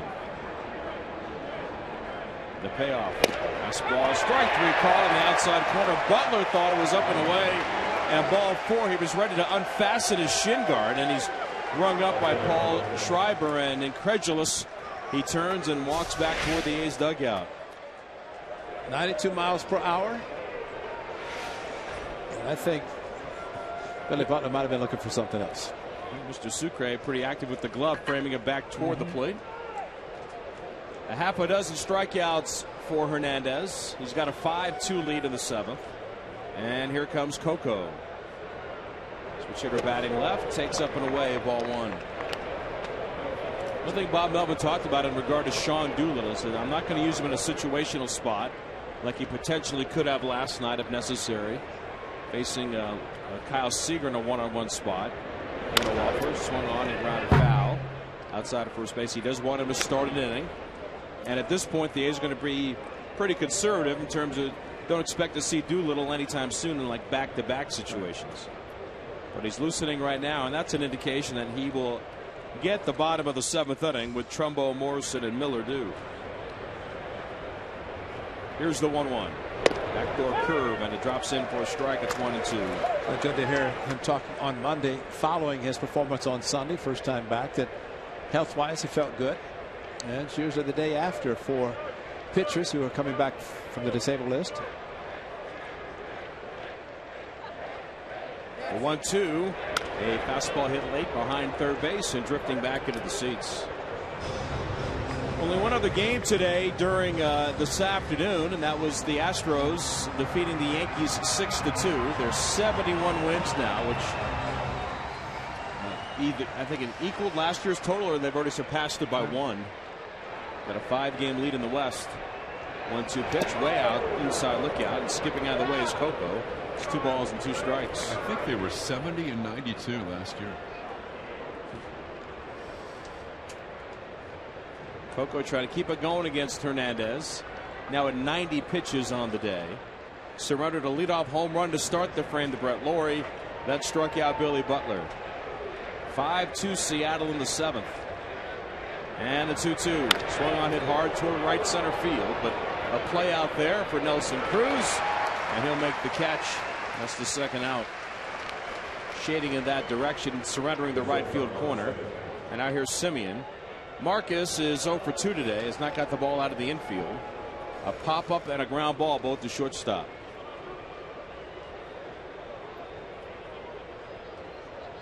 David Price tonight for Toronto.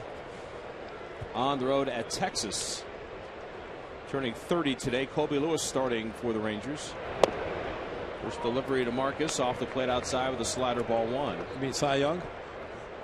Amazing, isn't it? Talking about Colby Lewis, right? Yes. He's got 14 wins. I know. Well, he said in Oakland when he was there, the A's did not face him. He said, I love pitching against the A's. Yes, sir. 1-0 pitch it weakly right back to the mound. Flagged down by Felix. Underhand toss to first. And the inning is over. So Hernandez survives the leadoff home run. Doesn't allow any more damage as we head to the bottom of the 7th inning. Lawrie hits number 12, and the A's now trail it 5-3. 5-2. Or 5-4.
Of the year has pulled the A's back within 3. They trail 5-2 as Sean Doolittle goes to work. MLB.TV Premium, the #1 live streaming sports service celebrating 13 years. You can watch every out-of-market game live or on demand in true HD on over 400 mobile and connected devices. Real-time highlights, live look-ins, pitch tracking widget, and more every night on every device. Blackout and other restrictions apply. Visit MLB.TV for details. The familiar ginger beard of Sean Doolittle, his 3rd appearance of the year. And he starts the bottom of the 7th and delivers inside ball 1 on Mark Trumbo. He's the A's 4th pitcher today. Chris Bassett 4 1/3. Edward Mujica went 2/3. Pat Venditti inning. And now Doolittle with the A's down by 3. He kicks and delivers the 1-0. Swung on and missed up and away with the changeup. 1-1 the count. Last pitch 3 days ago against Tampa Bay. 2/3 of an inning, charged with a blown save in the 7th inning. A 1-0 lead at that point. Gave up 2 runs on 1 hit, walked a couple of batters. That's the thing that really frustrated him. 1-1 off speed again, foul back by Trumbo. And it is 1 ball and 2 strikes. He came in a bit unexpectedly. We found out after the fact that Kendall Graveman was being bothered by an oblique strain, which put him on the shelf on the disabled list the very next day and likely out for the rest of the year. So Doolittle came into that tight situation, his first game back in the big leagues since May 27th. He had more velocity. He touched 93 at the Coliseum. 1-2 pitch is fouled back. That one at 90. And stays 1-2 on Trumbo, who's 1 for 2 with the walk and an RBI. That was a big shock about Graveman because he evidently was pitching with that problem and remarkably able to pitch as well as he did for 6 innings. He's down by 3 here in the bottom of the 7th. And the 1-2 swung on, foul back again. And back in the day for Doolittle, and hopefully that will come back for him. His fastball routinely clocked 93 to 95 miles an hour, and he would live almost exclusively with that pitch.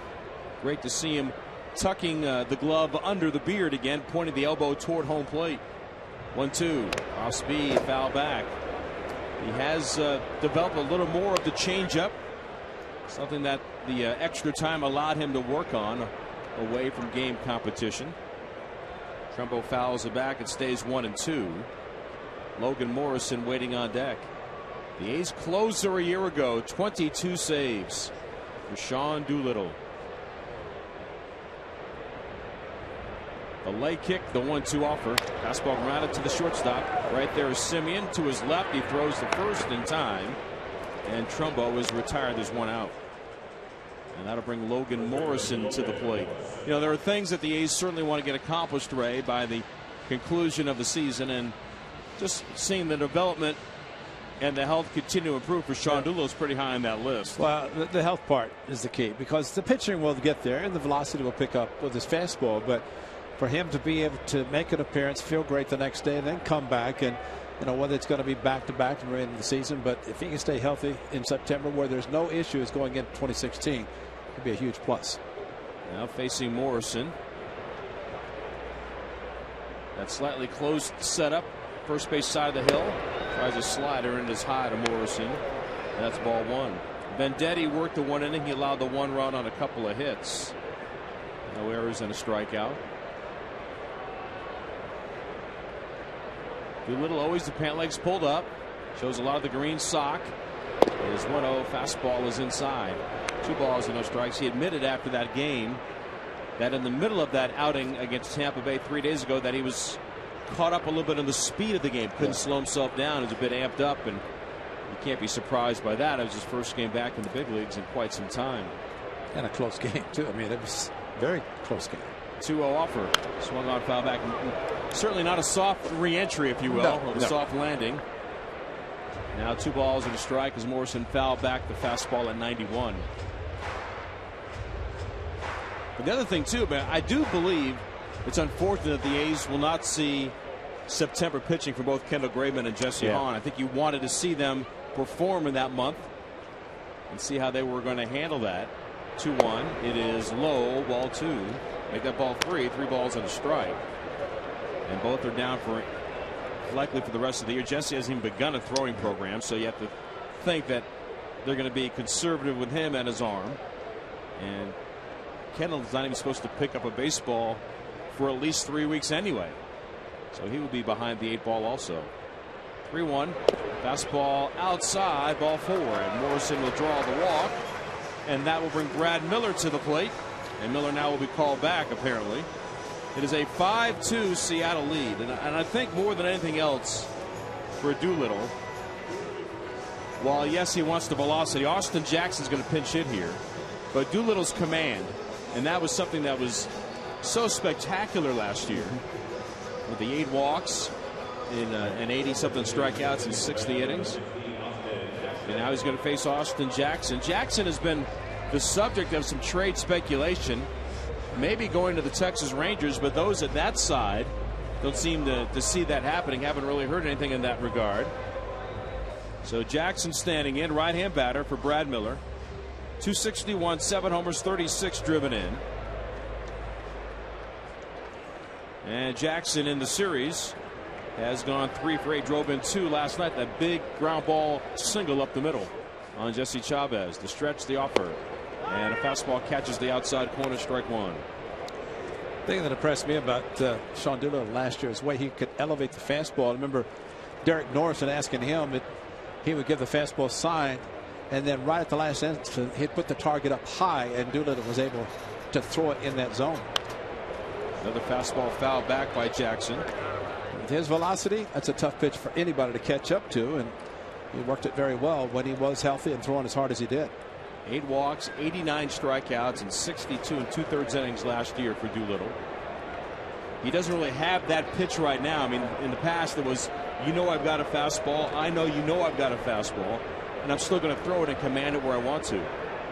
Toss over to first base. The A's are hopeful that those days will return. And another offseason of just working out and strengthening the shoulder can only help Doolittle.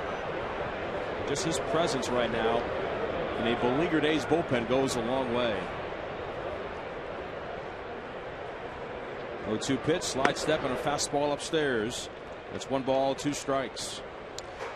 Sean Doolittle's healthy and going into spring training healthy, into the season healthy next year, and then he'll be in the closer role. Then everybody else can try to do their part to get to him, something that did not happen for a long time this season. There's a constant reshuffling of the deck for Bob Melvin, and he used just about everybody in every situation outside of moving Clippard out of the 9th spot, the 9th inning, which he handled pretty well.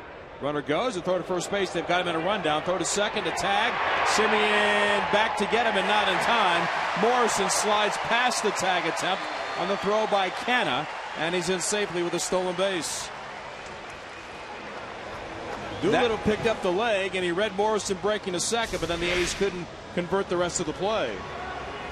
But I think for Sean Doolittle, while he did recognize a little slow going to first base, and on one hand it could have been recognizing, the other hand maybe saying, I'm going to take a courtesy throw, and he's running, I got to hurry a little bit. He couldn't do it, and that made it very tough for Mark Canha. Plus it was not a great throw by Doolittle to Canha. 1-2 pitch, swung on, fouled back to the top of the screen. Battle continues between Jackson and Doolittle in the bottom of the 7th. The A's just got a run back on a home run by Brett Lawrie. They hate to surrender another one with Logan Morrison now at second base. Steps away his lead out there.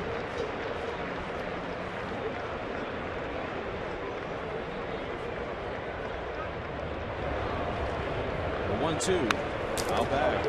Logan Morrison has 7 steals now in 8 tries. And he ran on a left-hander. So he's certainly going on first move. Exactly. That's the key. And he didn't stop. Once the pick was to first base, he kept running. And we were talking earlier about Lou Brock and his stolen bases. He was the one that started that. Get a huge lead, force the guy to throw, take off, make it have to be 2 good throws. Here's the 1-2. Swung on, hit out a play off to the right.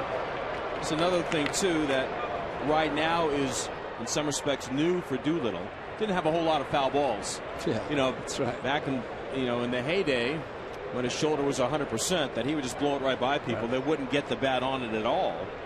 And right now they're pecking away, fouling off a pitch and another pitch, and forcing him to come more into the zone.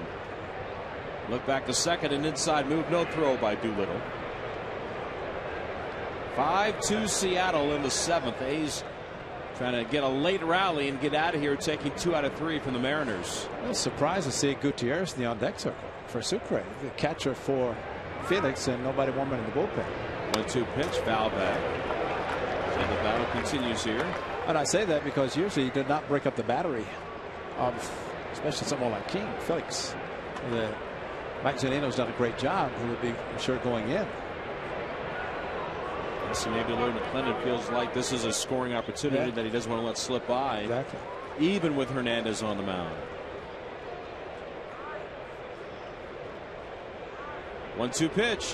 Fastball grounded through the right side. A base hit. Morrison the third being held there by Donnelly as Reddick gets to it and was ready to fire toward the plate. It's cut off by Canha. And the Mariners are threatening with runners at first and third and 1 out. And now it definitely does become a situation where they decide to stay with Sucre. And with only 1 out in the inning. Sucre has seen 1, 2, 3, 4 pitches and 4 outs. 4 pitches. And nothing has left the infield. Exactly. Well, this might be a break for the Athletics. Bob Melvin going out, and nobody warming the bullpen, so it couldn't have been a decoy having Gutierrez out there. But to your point, once the hit by Jackson right field, and Vinny, I think there's a difference too with Doolittle. Jackson swung and fouled off 3 pitches with 2 strikes. That he just kept looking fastball while he hit it to right field. He still was looking fastball and got it. And instead that high riding fastball that goes above the swing, it stayed on the bat longer. So Melvin concludes his conversation. Sucre getting some final instructions from Lloyd McClendon here. Seattle with a 5-2 lead. And you wonder if they're thinking about putting a squeeze play on. He does have 5 sacrifices this year, talking about Sucre, and that is the second most on the team. Zunino has 8. And that could be why Bob Melvin went out to talk to the infield himself, just in case of that. Plus, with a left-hander on the mound, he can't see the runner. So, setting is Doolittle. Here comes the pitch. The runner holds, and a fastball in at the knees. Strike 1. Key moment here for the A's if they expect to have any opportunity to come back late on Hernandez in the bullpen. Down by 3. They've been out hit today, 10-3 by Seattle. Sucre 0 for 3 today. Right hand batter infield looking to turn 2. And a toss to first base, maybe hoping that Sucre would give a little bit of an indication of what he might be doing. Didn't show anything. Morrison the runner at third base. Jackson with good speed at first. 15 steals, but he's been caught 9 times. 0-1 on Jesus Sucre. Doolittle to the plate. A swing and a foul back. So any thought about laying down Abundis likely gone by the boards with a 2-strike count now on the backup catcher for Seattle. So Willie Horton managing in Valencia, Venezuela, with the Magallanes team. Runner third, 2 outs, 2 strikes on the hitter. Caused a squeeze. It shook up the pitcher so much he threw a wild pitch. So you would never think it, but. Here's the 0-2. He takes high, a fastball. It doesn't chase. 1 ball, 2 strikes. No, you're right. It certainly is still a possibility. It just seems unlikely. Well, you could pitch out. And that's once actually the first pitch was a strike. That changed everything because if he's going to squeeze, it'd be the first pitch, figuring he's going to get a strike on the first offer. 1-2 off. A runner goes from first base, grounded towards short, and no play at second. A run home as Morrison crosses the plate. Simeon's only play to first. Canha tags Sucre going by. He gets the job done. Drives in Morrison, and the Mariners extend their lead to 6-2. And I'm surprised that right there is not done more often. And that is first and third, 1 out, infield back, looking for 2. Put a hit and run on. And you force the hitter to make contact. And in this case, Sucre, who is not your dynamic run producer. I mean, basically, he put the ball in play. No chance to get Morrison scoring. And there's your cheap run. And now Marte, who has been a star in this series against the A's. He takes a fastball strike on the outside corner. 2 hits today and 4 at-bats, giving him 8 hits overall in the series in 13 at-bats. He has a 10-game hitting streak, and he has scored 3 times in the series. He's got Jackson at second base. Here's the 0-1. Swung on foul back. Why not at times, and I know this goes against the grade a little bit, As Fernando Abad loosens in the A's bullpen. When you get to 2 strikes on the batter like Sucre, why not bring the infield in? Yeah, that's a good point. Again, that's a huge gamble, but if you really want to choke off that run, that's right, and think that maybe you can't turn the double play, that's a possibility also.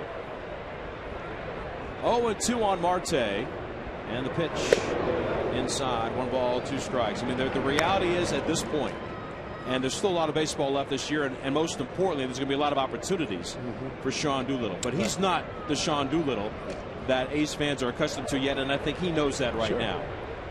But the fact that he is competing and getting a sense of where he is vitally important. 1-2 pitch hit late and foul off to the right side. Stays at 1 ball and 2 strikes. I mean, I believe that the 91 and the 92 right now can still get to 92 to 94. That's right. And more importantly, I think for him, because the run scored thanks in part to a walk, that the command will be better. That he won't be allowing guys to get on free of charge, which is something he rarely did last year. 1-2 pitch. Try the changeup and miss low. 2 balls and 2 strikes. And what the Rangers did with Yu Darvish, they pretty much insisted to the surgery now. He wanted to wait 4 months, and that's, I'm sure, the concern, Sean Doolittle.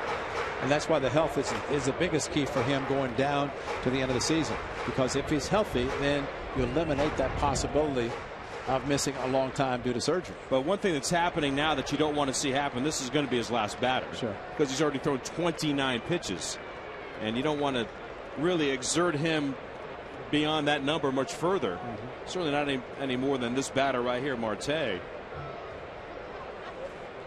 Adrenaline will take you so far, but the being gassed, and you're not accustomed to these situations, and this is big league baseball, and for him to come back, I agree with you with the pitch count, and that's why Abad is loosening if this batter gets on, and Seager the left there in the on deck circle.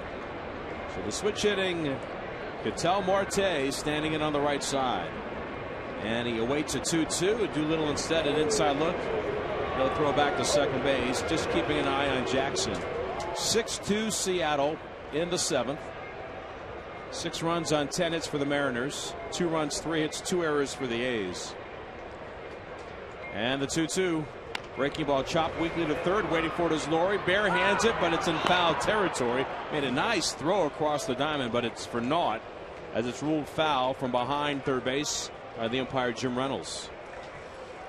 Do you think he knew that standing next to him was Austin Jackson as he ran to third and to field the ball barehanded, and just think if it had been fair, he made a bad throw, but all he had to do is just turn around and tag Austin Jackson, who was right behind him. He's like, whoops. Yeah. Just reach across his body. And Josh Donaldson did that with Machado, and they wanted to fight. Everything is at hyper speed with Brett Laurie. Fastball low and outside, just missed, and that fills the count of 3-2. Seager will get Abad here, but more importantly, you want Doolittle to come off the mound in a positive way, ending the inning. Because even when he worked against the Rays, they had to take him out of the game midway through the inning. He couldn't walk off. He was replaced at that point by Fernando Rodriguez. Another pitch fouled off at the plate. 92-mile-an-hour fastball. A's are off tomorrow, then back at it Friday night from the Valley of the Sun against the Diamondbacks. 6:40 first pitch. Our coverage begins at 6 o'clock. Here's a 3-2. Fastball hit towards center field. Burns is there. He'll make the catch, and the inning is over. A 32-pitch marathon for Sean Doolittle. He surrenders 1 run on 1 hit, and the Mariners leave a man. Burns will bat second when we go to the top of the 8th inning. Seattle in front, 6-2.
West, but for the A's on the short end, thanks to Felix Hernandez and company, they've got a 6-2 advantage.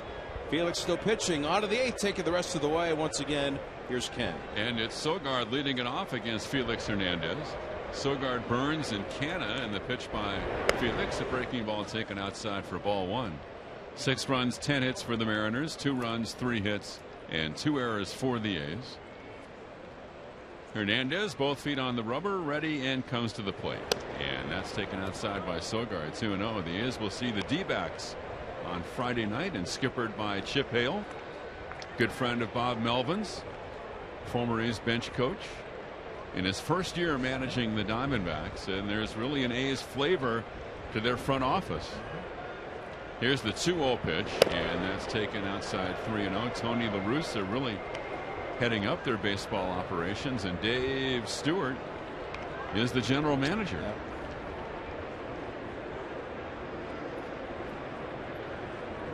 And they were making a run until the Cardinals came in. Here's a 3-0 pitch. That's a strike on the inside corner. 3-1. They swept Cincinnati over this past weekend. They got to within 5 games of first place in the NL West. They have lost the first 2 games of their series against the Cardinals.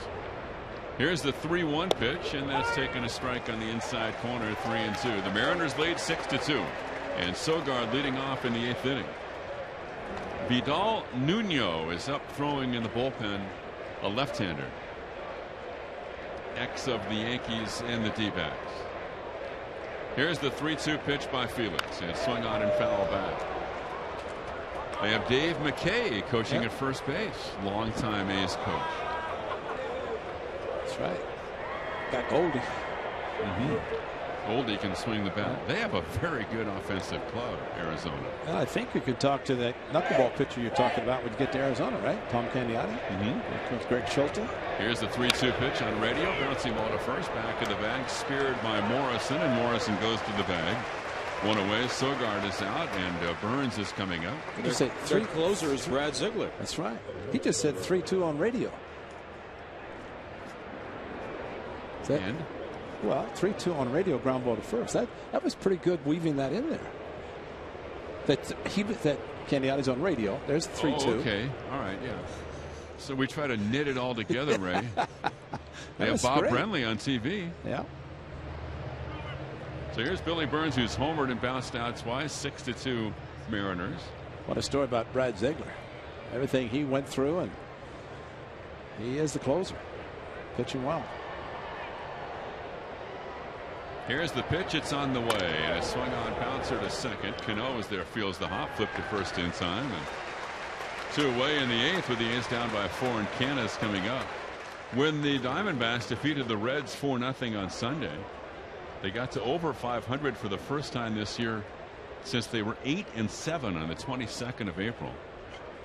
They're playing the 3rd game of their 4-game series against the Cardinals tonight. John Lackey will be pitching for St. Louis, and Patrick Corbin, the left-hander, for the D-backs. Lackey's 10-8. The A's won't see Corbin over the weekend. 2 out, and the pitch by Hernandez to Canna, breaking ball for a strike. The A's will see Chase Anderson Friday night, Jhoulys Chacin on Saturday night, and Robbie Ray on Sunday afternoon. Outfield, a gap in right center. Hernandez at 102 pitches.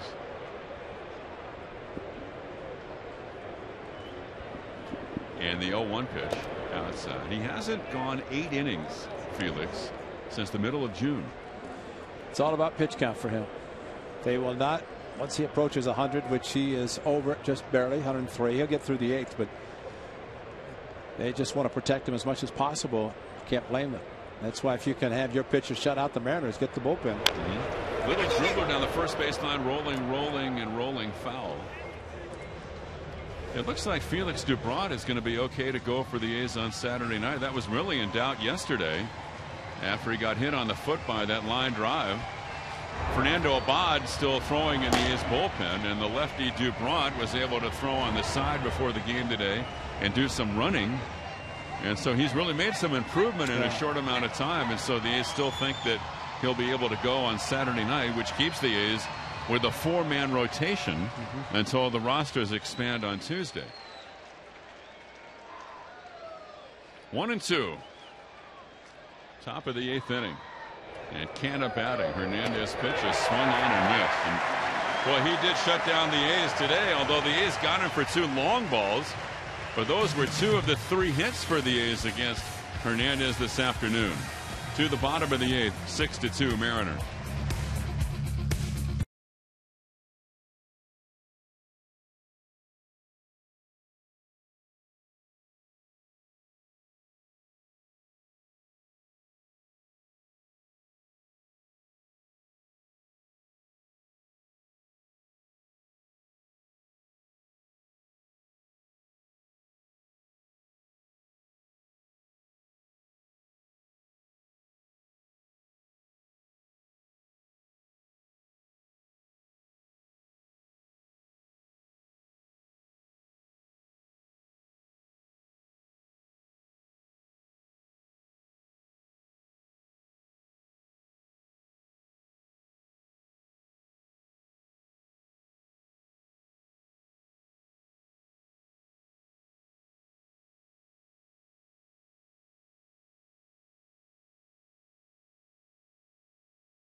For the day, he's gone 8 innings, and as we go to the bottom of the 8th, the Mariners lead the Athletics by the score of 6-2.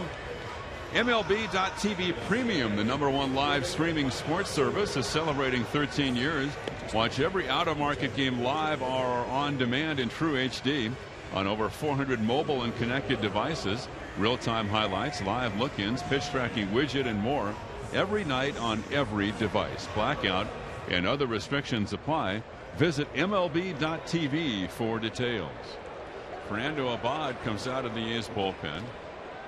6-2 Seattle, and Abad, who came on and worked an inning and a third of scoreless ball here last night. And he gets Kyle Seager leading it off. The Mariner third baseman. 6-10-0 for Seattle, 2-3-2 for the Athletics. Here's the stretch, ready to turn, and the pitch. And that's taken outside, and the count 1-0. So Fernando Abad. He has a 1.42 ERA for his last 28 games. And the pitch is swung on and missed. And the count 1-1 So the A's against the Diamondbacks with Gray, Dubron, and Chavez. And then Bassett would come back and pitch the Monday night game at the Coliseum against the Angels. The next day the roster is going to expand. Here's the 1-1 pitch, and taken outside. And it's 2-1. And all signs are pointing in the direction of Aaron Brooks joining the Athletics, rejoining the A's, and pitching the Tuesday night game against the Angels. The 2-1 pitch, the set, and the delivery by Abad is taken outside. 3-1. How do you think Clay Wood, the head groundskeeper, is feeling as we approach the weekend and Monday night at the Coliseum? Like he feels every year this time. Like no sleep. The 3-1 pitch on the way is ripped to right field deep in the corner. A long run turning around. Reddick will watch, and it is gone. A home run for Kyle Seager, and it's 7-2 in favor of the Mariners. The 18th for Seager in a left-on-lefty matchup with Fernando Abad. 5-run lead for Seattle. Numbers much better against the lefties than righties, and it proved there. But at least, I mean, it's a home run. That's the bad news. The good news, it was a fastball. Location not where he wanted it, but go back to the Stephen Drew off-speed pitch that Drew hit in New York. Turned out to be a huge run against the Athletics then. But Abad, at least he's fired the fastballs and everything hard on the lefties. They just happened to miss towards the inner part of the plate. So here's Nelson Cruz against Abad, taking outside 1-0.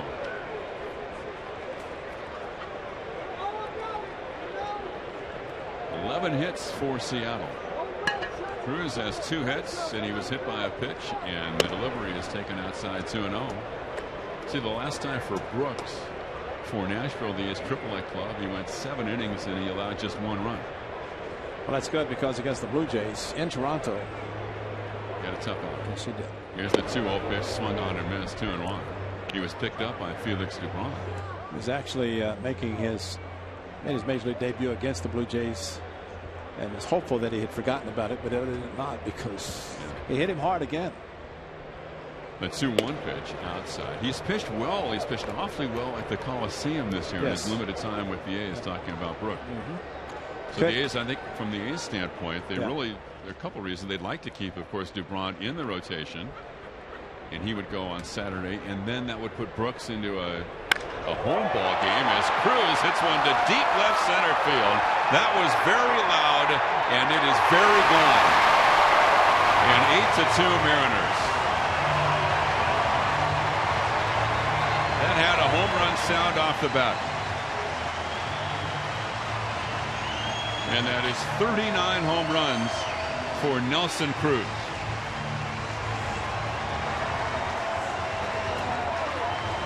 Left center field shot. Now, I give him credit. He does not run out of the batter's box as if it's a given that it's a home run. He actually ran hard to first and then shut it down as he approached it. But I mean, it sounded like it's going to be a home run, but maybe Safeco Field is a little bit different. I think he can hit him out of Yellowstone. Kurt Young goes to the mound. He is bidding to become the first American League player to lead the league in home runs and in hits since Jim Rice with the Red Sox in '78. Well, it's not that he's just hit for power. He's hit for average. He's hitting around 320 now. Jim Rice so strong he swung his golf club, his driver, and snapped the head off the club. He's a strong man, Jim Rice was. Kind of like your swing. Strong. I mean, I've done that, but you don't have to generate a whole lot of club speed to do that. Yeah, but you hit the ground. Right. Right now, I'm not hitting anything. Outside for ball taken by Cano. Well, the A's had a game and a half here. It looked like they were going to win last night, especially based on what happened early. You think you're going to win when it's 5-0 early. But since then, it's really been all Mariners off speed, taken inside 2-0. And I think, and I'd have to look back to double check, but it seems like this is the 4th time that Felix has faced the A's. The 4th time it's been the 3rd game of the series. Scribner is up throwing in the A's pen. So you're always looking ahead. If he is finishing out a series, he's trying to win 2, hoping to win the 3rd. There's a strike on the outside corner, 2-1. He was, of course, their opening day starter again this year. They went with James Paxton in game 2. He's been on the DL almost all year. And they went with Iwakuma in game 3. And Abad, who had been so good for so long, we mentioned that 1.42 ERA recently. The 2-1 pitch is swung on and missed by Cano. Fastball 92. He pitched against the A's. Hernandez did 3 times previously this year. And all 3 he started the 3rd game of the series. And the A's did beat him last start on July the 4th. But perhaps not today, unless they come back miraculously. Here's the 2-2 pitch on the way by Abad. Just missed the outside corner. Fastball 94.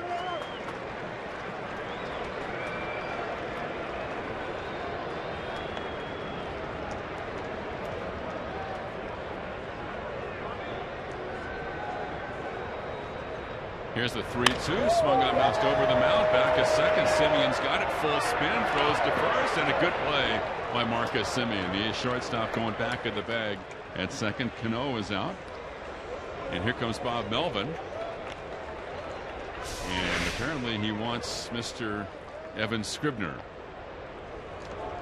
So a call to the bullpen after a good play by Simeon and a stretch at first by Canha. Melvin comes out, takes the baseball from Fernando Abad, and a call to the bullpen for Scribner, with the Mariners leading the A's 8-2, and back to Safeco after this.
Trail the Mariners 8-2 after the home runs in the inning back-to-back by Seager and Cruz. So Scribner heating up. We mentioned this is the 13th anniversary of the A's 13th win of the winning streak. This date in A's history back in 2002. And a man who was close to the heart of Ray Fosse had a very big hit in that game.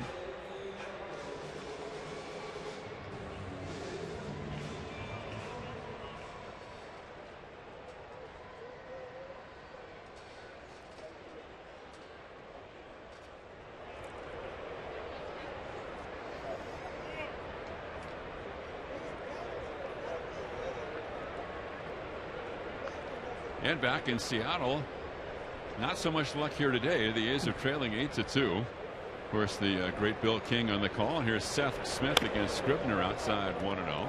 And a big day for Ramon Hernandez. Yeah. Ramon, trying to remember the year early 2000s, whenever he was Sal Fasano was there and wanted Ramon to catch.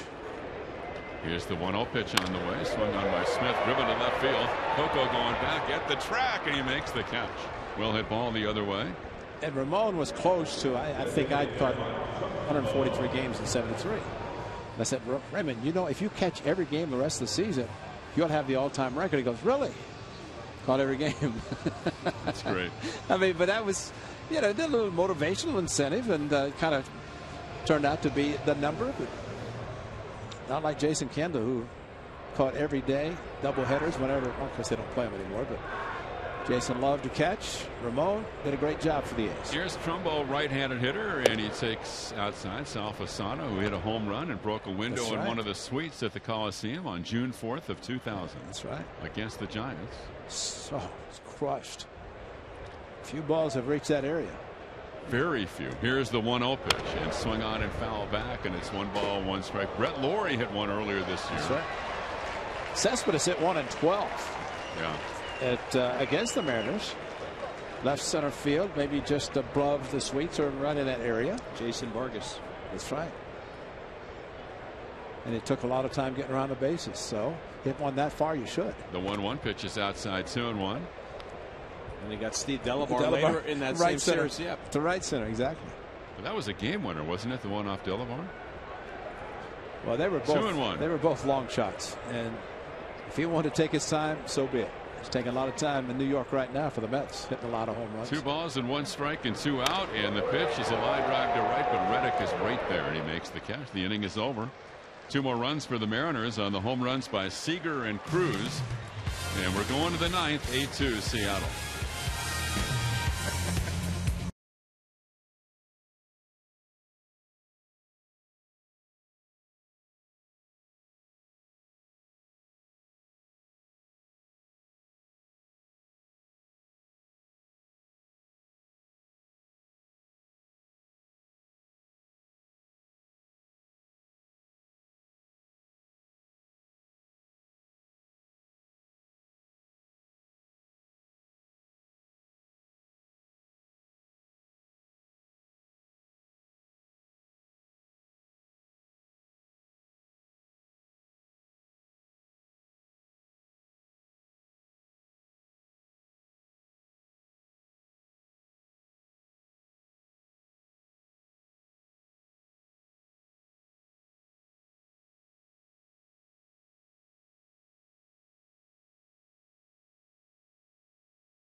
Day as the A's against the Astros on Labor Day at 1:05.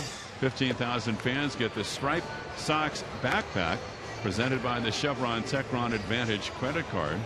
Reminder, the 2016 ticket plans are on sale now. Get on board early with 2016 priority seating and choose your exact seating location for next season. The A's offer a variety of full and partial season plans that qualify for great benefits, including half-price parking, a flexible ticket exchange program, and more. For more information, call 510-638-GO-A's or visit athletics.com/2016. So the Mariners have gone to the bullpen, and as we go to the 9th inning, Jake Spalinski is pinch hitting for the A's, and the first pitch is taken for ball 1. For Seattle, Vidal Nuno, who's actually been starting some games for them, comes on to the 9th, and the pitch by Nuno is taken outside 2-0. So Felix goes 8. He allows 3 hits and 2 runs.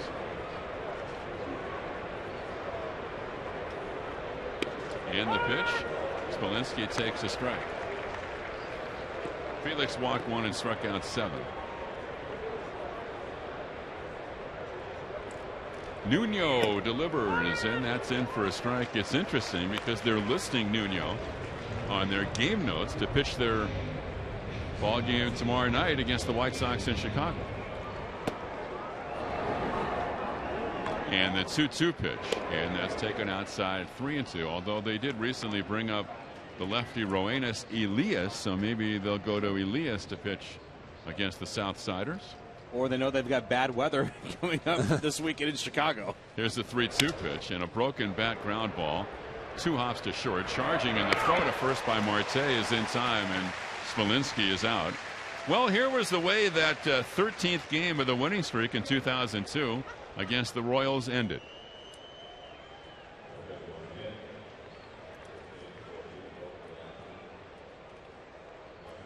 Number 19, Josh Bagley, pitch hitting.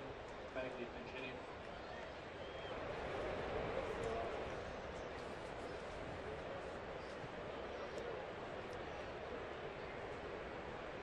And as we come back to Seattle, 1 out in the 9th inning, and Josh Phegley will come up and bat for Vogt. And the pitch by Nuno is taken inside. 1 ball, no strikes.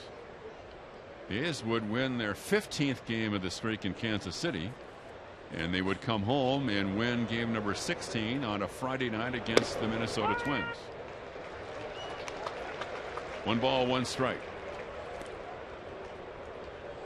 What was it, down by 5 in Detroit? Thought it was going to end it. John Mabry. That was yesterday. That was the 12th game of the streak, and we played a Mabry highlight on the broadcast yesterday. We played an Eric Chavez highlight. Did Mabry clear the bases on the ball to right center? With Robert Fick. Remember him playing right field for the Tigers. Played a lot of catcher. I thought that was going to be the end of it. Down, really? Yeah, with the A's being down by 5 at that point of the game, figured it's over. What about the 18th game against Everyday Eddie? Well, that's, that one in the 19th in the infield. We're going to have to break that up. Swing and a miss by Fegley. Is down on strikes. So that'll bring up Brett Lawrie. Well, that was a 5-man infield by Tony Pena, who was managing Kansas City on Labor Day. 9th inning, Tejada's base hit to center for the 19th game. 2 out. And Brett Lawrie is coming up against Vidal Nuno. Here's the pitch and taken outside.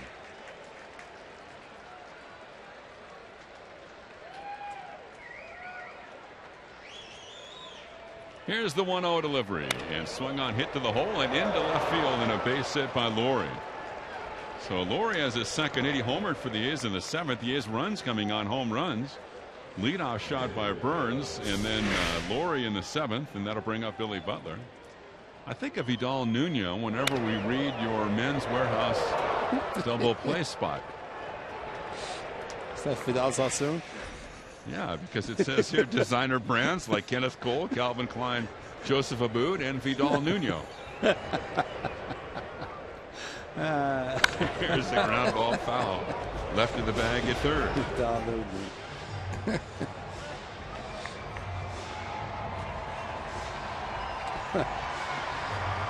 Billy Butler is 1 for 3, a right-handed hitter.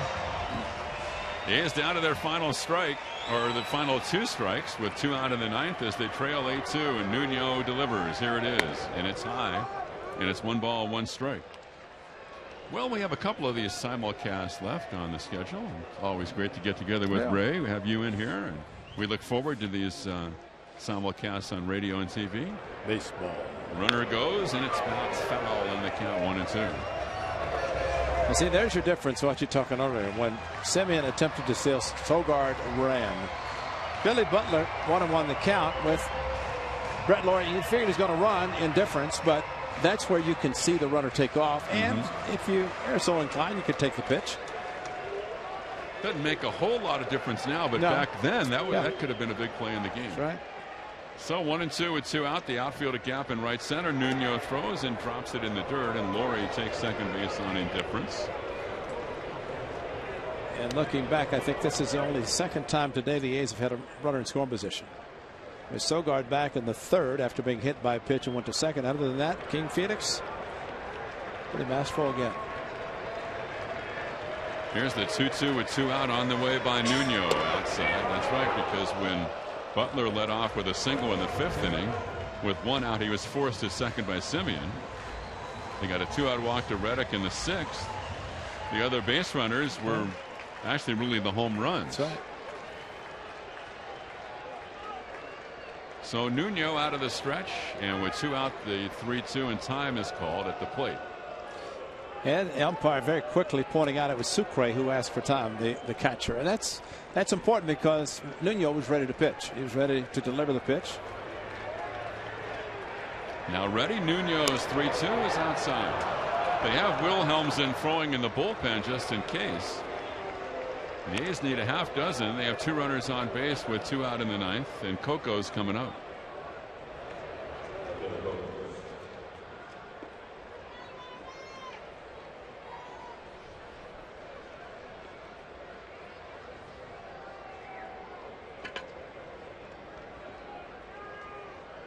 Coco's 0 for 3, bounced out, struck out, line to right.